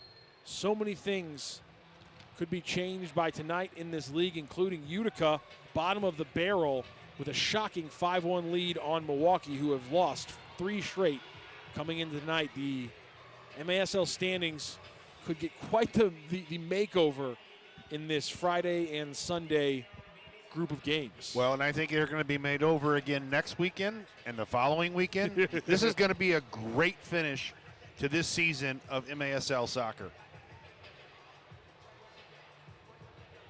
Ambush trying to make franchise history since they came back in 2013 with a first-place finish. Falzone, little feint there to try to open things up. Leaves by Eske, but Falzone couldn't get enough on the left foot shot.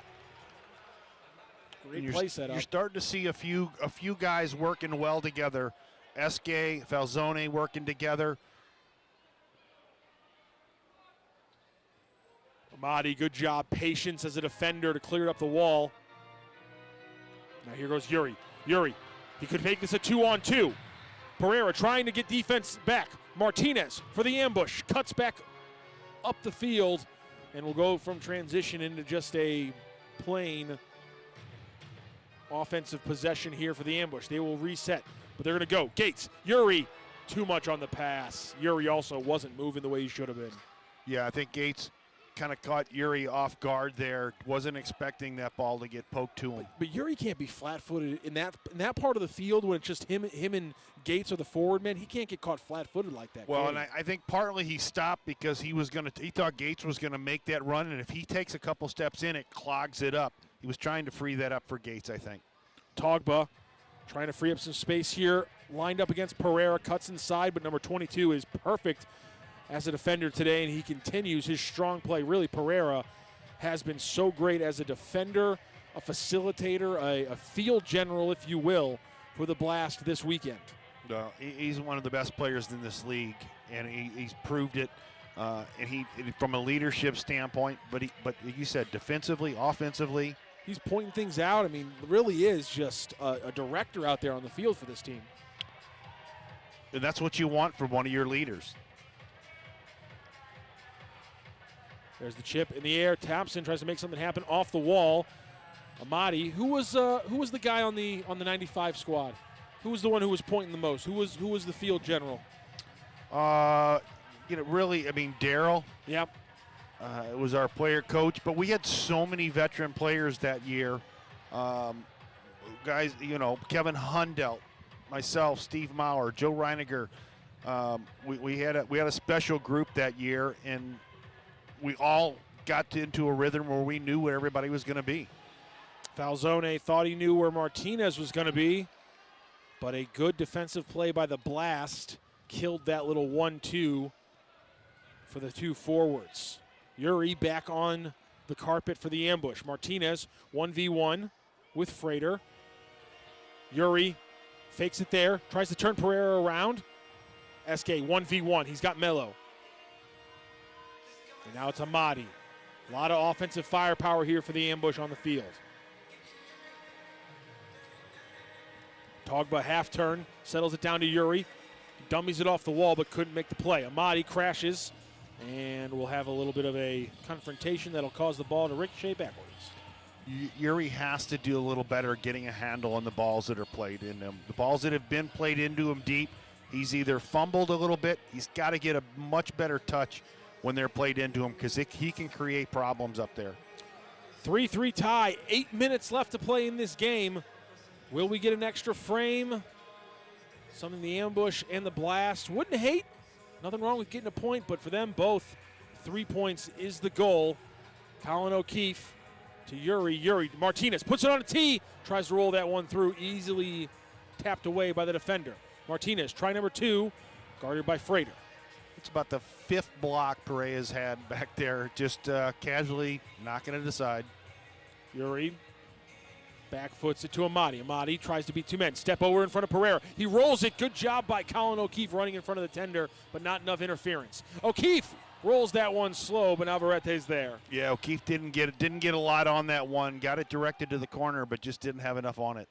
Good job, though, taking away the goalie's eyes on that first attempt from outside. Yeah, I mean, just creating problems going back and forth in front of the keeper. Ambush almost missed a transition chance. They were a little late, and they might have missed their window. Amadi still had a chance, though, and put it out way too wide.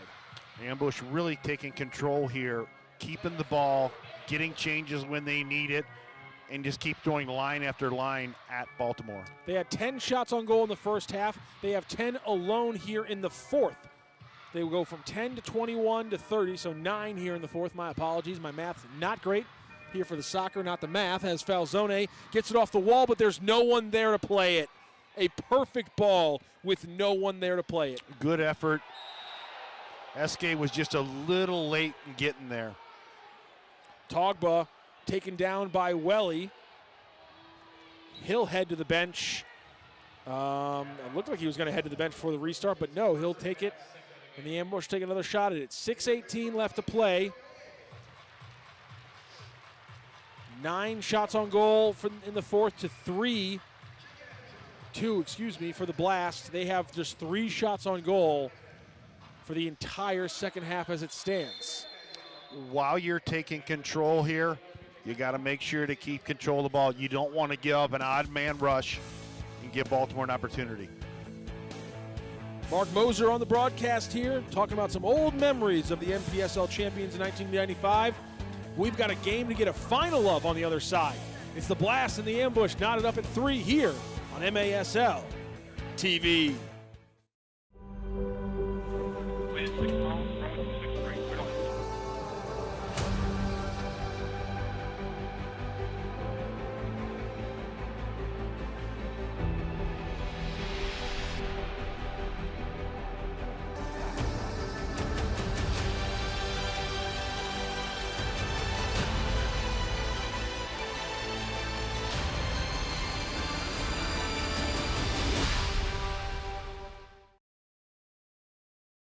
Here's what I'm thinking about the living room. Double hung windows are classics, but what do you think about casement windows? Or maybe sliding windows? Or even a big bay window? With all the styles Window World offers, I've got tons of options that match my taste and budget perfectly. Which will you choose? I might need another house or two.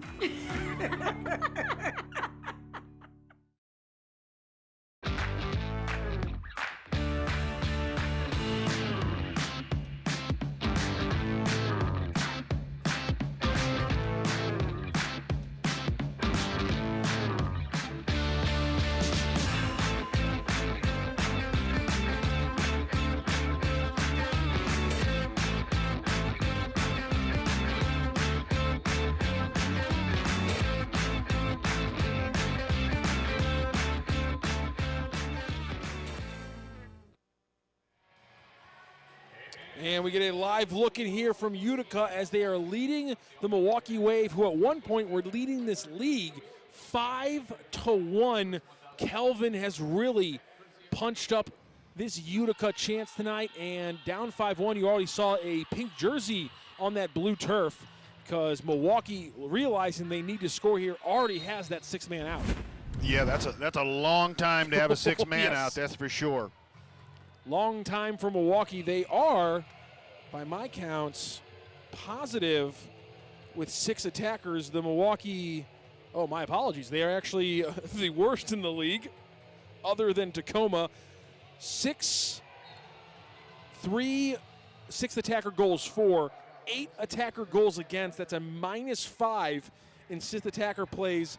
Only Tacoma -9 is worse off this season. So the Wave have struggled, and they'll have to keep up that play for at least 2 or 3 goals before they go back to the regular play based on the amount of time left on the clock there. A lot more of the fourth to play with, but a long, long comeback trail for the Milwaukee Wave as they try to avoid losing a 4th straight game. Well, you might as well work on it at this point because you're 5-1. You're gonna need to get better at it. I knew they were either really good at it or really bad at it. Had a 50-50 shot. Sometimes the coin goes the other way. Riley Urey trying to get it to go the other way here for the ambush. Puts it in the air. It's going to be settled by Porch. He's actually going to rebound that quickly to Navarrete. It's going to stay out of bounds. Navarrete can't touch that one. Oh, mishit there. Amati's first goal in an ambush jersey gives them the 4th quarter lead. Mearshad Amati. Welcome to St. Louis, young man. Good strike there by Amati. Good pressure by the ambush. The ball that was lazily knocked back. And they just kind of, Baltimore stopped. I can't believe Porch played that ball like that. I couldn't believe it. Yeah, well, and Porch playing it back, but then there was some, the keeper wasn't sure what he wanted to do with it. Did he want to head it? Did he want to kick it? And kind of got caught in no man's land, bounces out, and Amati, in his first game for the St. Louis Ambush, buries that with a right-footed bomb. The ambush debutant scores in his first game since coming from Utica in cash considerations, and I guess everything right now that Utica had touched or did touch, playing pretty well here on Sunday.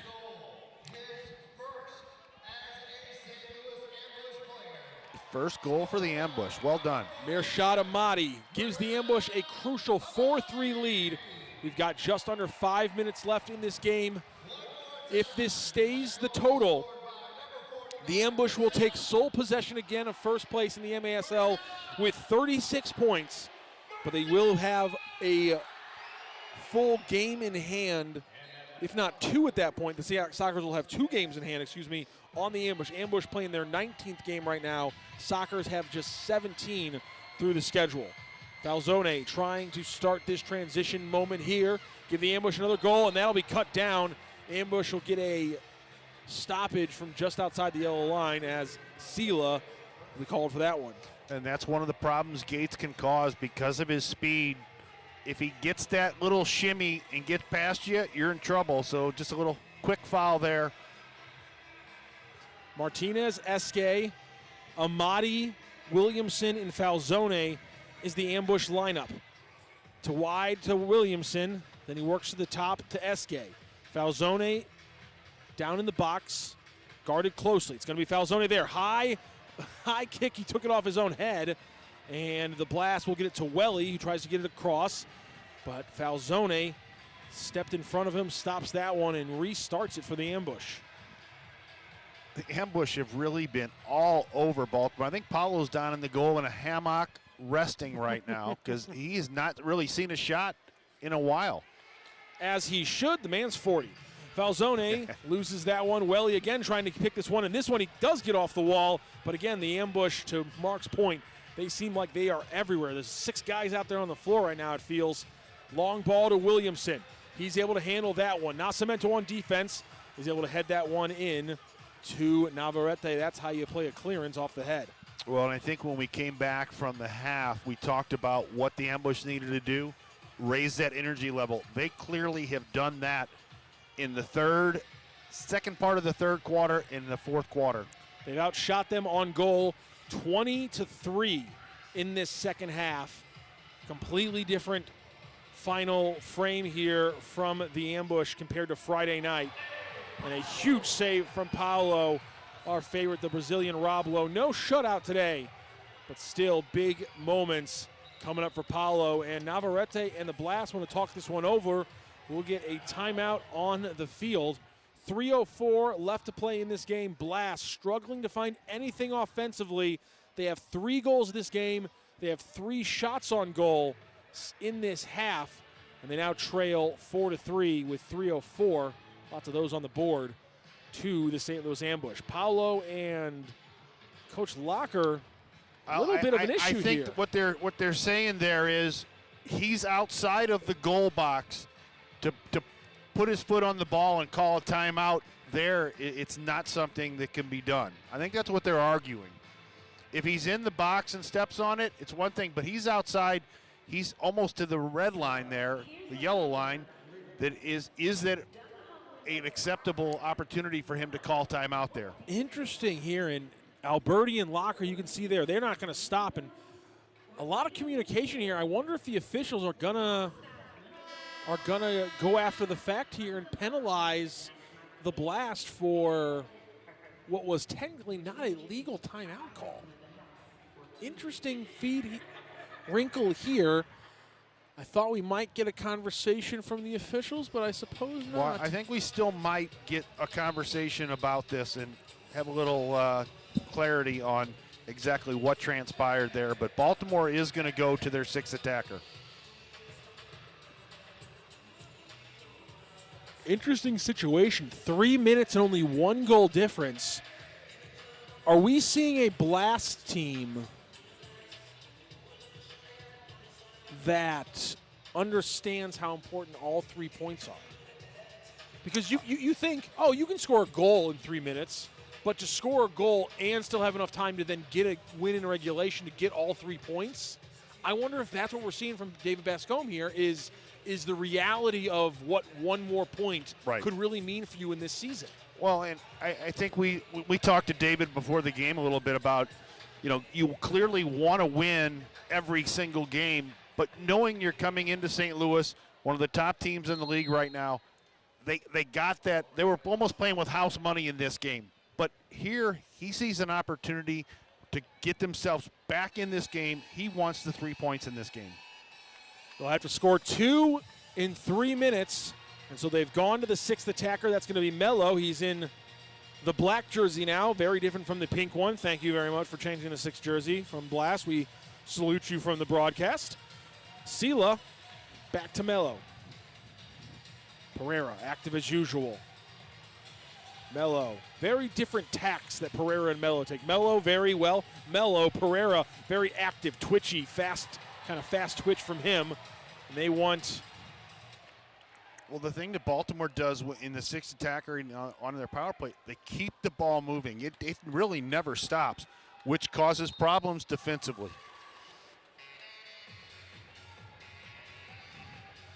No shots on goal yet from the extra attacker of the Blast as they're trying to retain possession here. Gates got away with a little hook there. Nothing changed, though, so no call. Out wide to Porch. One-on-one, Frater. Ball! Oh, a horrible play from the ambush defense.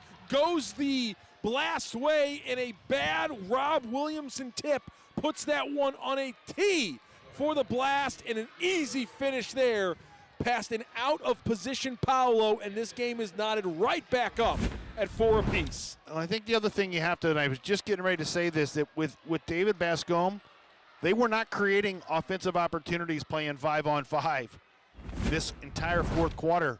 Go for it. Yep. Give it a try, and here we did. Gave them a little extra edge, gets them back in this game at 4-4. And that's why that's why we talked about why you go early, because now you got a full 2 minutes to just play a regular 5-on-5 game and get your game-winning goal. 3 points are out there for whoever wants it, who wants it more. Amadi off the wall. Pereira retains Nascimento to Thompson. Instead of slowing this one down, they're just going to keep playing the hectic ball. Oh, Pereira playing physical, chips the tender, and then he gets his own header and in! No whistles on the play! The ambush are going to be furious about that one.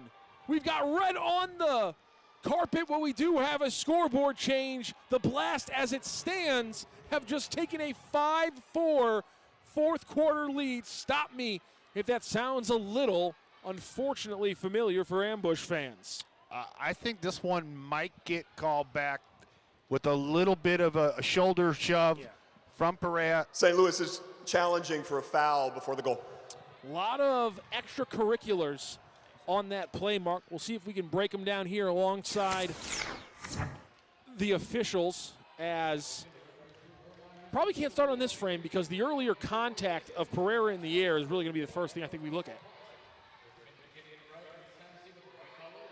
I feel like, you know, if you want to be technical, yeah, you probably can't get away with a shoulder shrug like that, but playing in the open like that seems just like we talk about the dark arts. We talk about the dark arts, Mark. That's a well-executed dark arts move by Pereira. You talked about him being one of the best players in the league.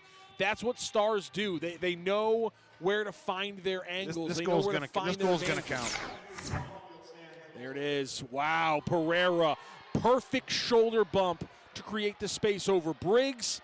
Chips the tendy, stays with the play, puts it away, and the Blast just like that. At full speed watching the play, it looked like he may have been behind him, but they were shoulder to shoulder, and I think what happened was that little bit of nudge kind of caught Briggs in a misstep, half step, and gave him the opportunity to get in. And then a nice job to dunk it over the top of Paulo and knock it in.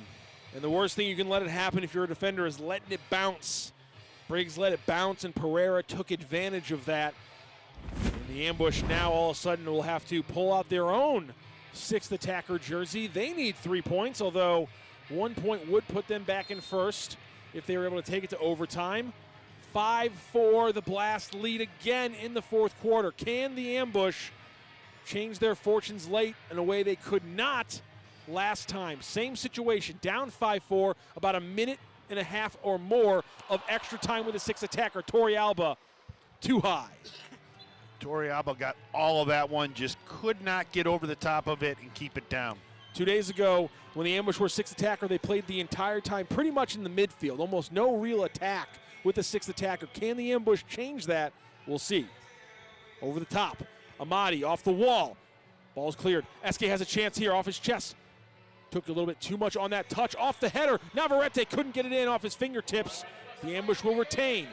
Final minute here. Ambush trying to keep themselves from a winless weekend.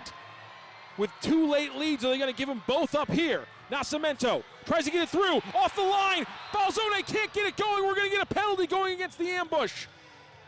Ball will go the other way, and the ambush will have to win a possession and try to score again. 45.5 left to go. Yeah, Falzone tried to stab at it, got the defender's leg. And Paulo will not go in. They'll just try to win this one in the air. Pereira with a chance. Martinez off the wall. Pereira. Oh, Martinez gets in there and stymies the bicycle kick from 20 yards out. That would have been one heck of a goal. Pereira has done it on both ends of the fields tonight. 30 seconds. Falzone. He had Amadi on the dummy. He's got Torrealba coming down the left side. Torrealba off the wall. Amadi! Great clearance by the head. It looked like Porch was in there on that one. Potential handball there from Pereira. No one's running. Porch is on his heels. Martinez is there. Esque will take it. He's got the extra jersey. He can pick it up with his hands. Torrealba, 5 seconds. 4, 3, 2, 1. The Baltimore Blast.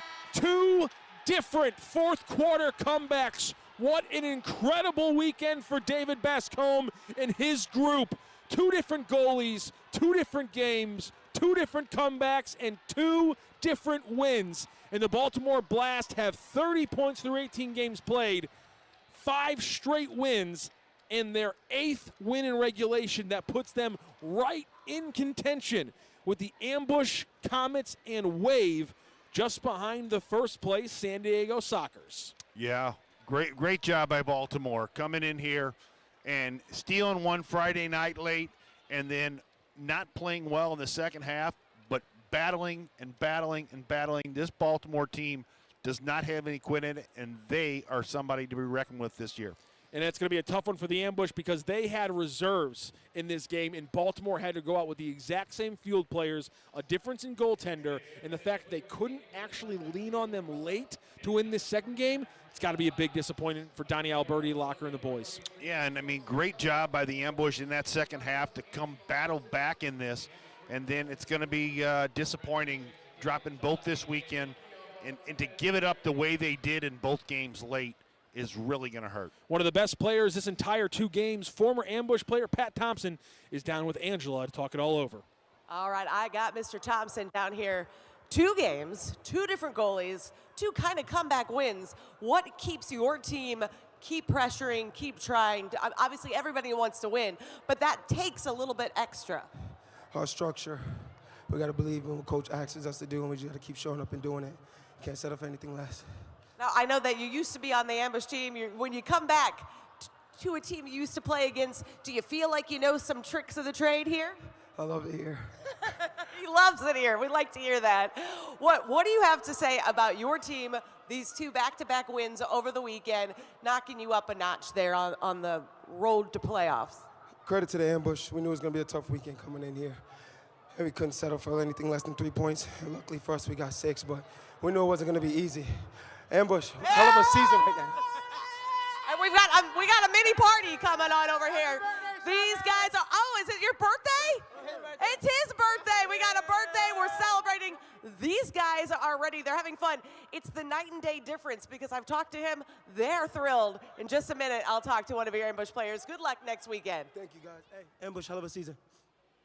There it is. That was Angela Sharp with Pat Thompson, the former Ambush player, and the Blast putting together a hell of a season of their own. And by the way, happy birthday to Alejandro Chavez, who came over to celebrate, born on March 1st. He turns 25 today, and we send it back down to Angelo to talk to the new Ambush with a goal, Mirshad Ahmadi.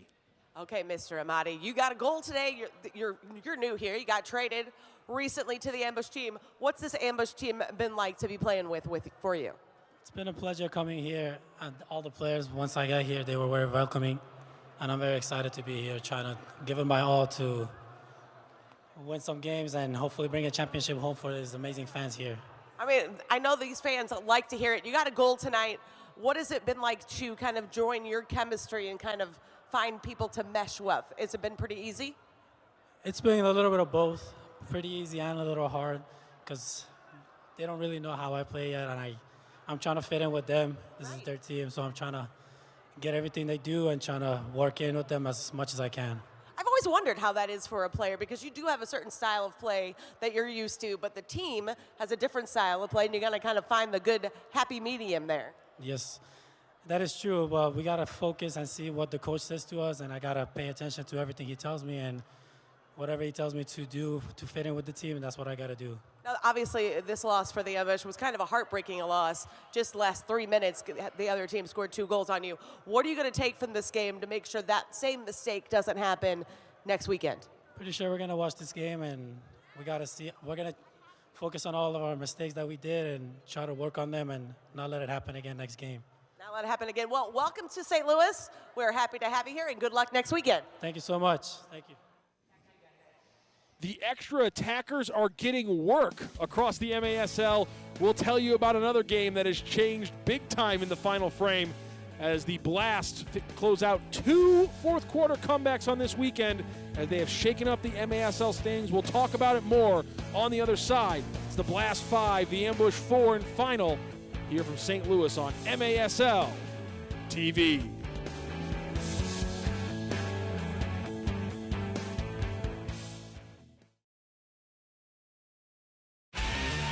Get ready for Filter.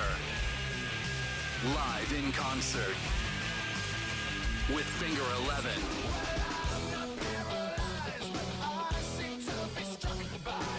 And Local H. Friday, March 13th, the Family Arena. Get tickets now at the Carroll House Furniture box office located at the Family Arena or Ticketmaster. Don't miss this show.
Take control. Make a healthy change.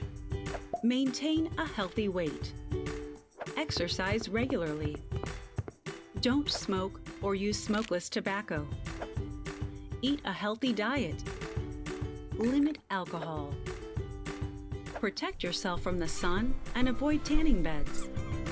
Protect against sexually transmitted infections. Get screening tests. For more 8 Ways tips, visit siteman.woostel.edu/take control. And we're back here at the Family Arena, the Blast, with a huge 6-point weekend as they pull off 2 fourth-quarter comebacks to take down the Ambush.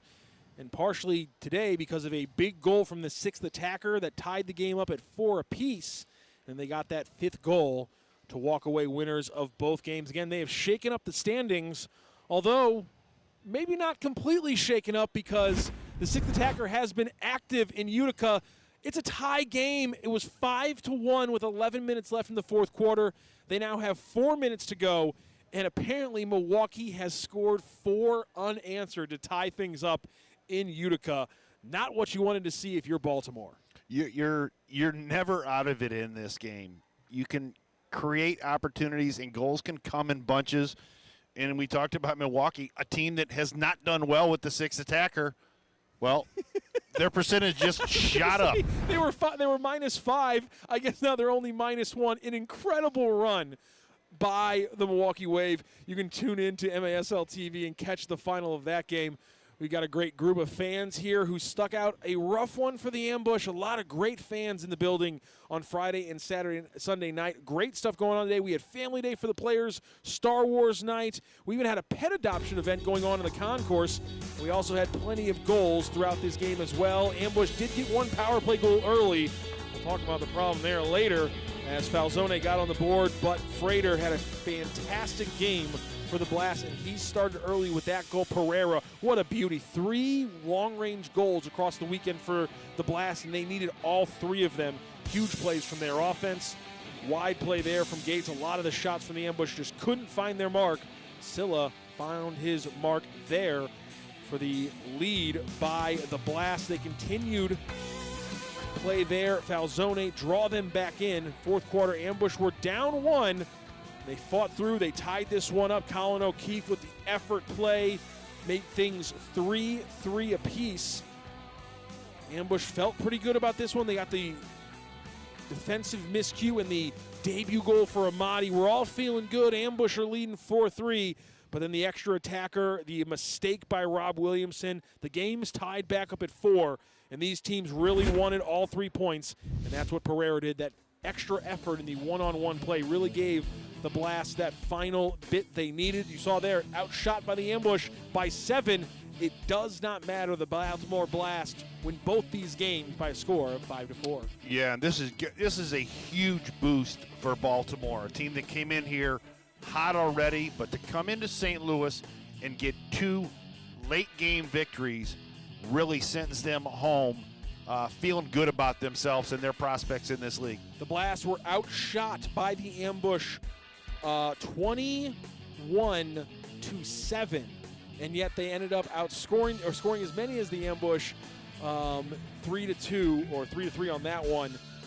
And they walk away with another victory. They might not be tied with the Wave at 30 points considering what's happening in Utica right now, but the Blast are still making an incredible run of it. They have won 4 straight. They're at 30 points now. They racked up their 8th regulation win, which ties them with the ambush, the Comets, and the Wave.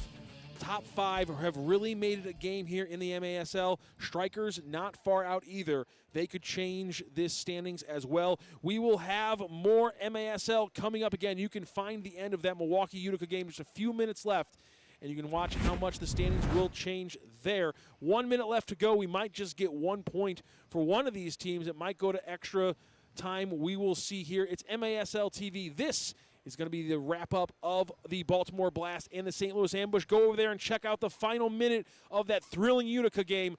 For Mark Moser, the man with his name in the rafters, I'm Matthew Rocchio. For John Elam and our wonderful crew here at the Family Arena, thank you so much for joining us today. This has been the Blast and the Ambush on MASL TV.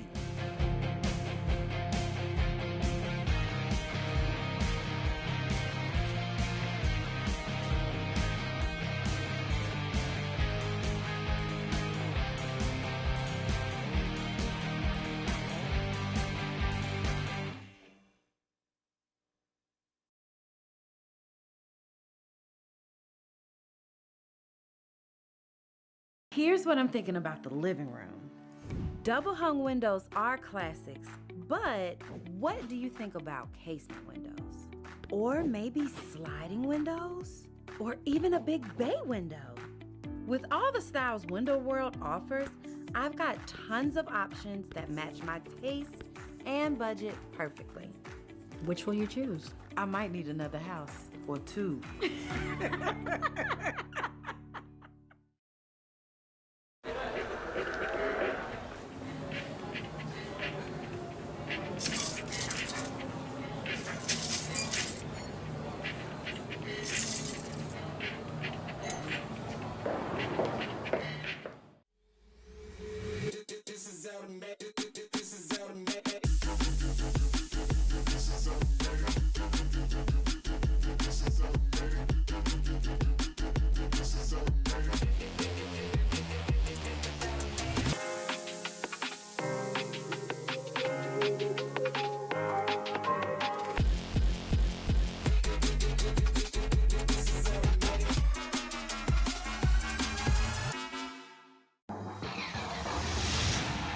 The Post Sports Bar and Grill.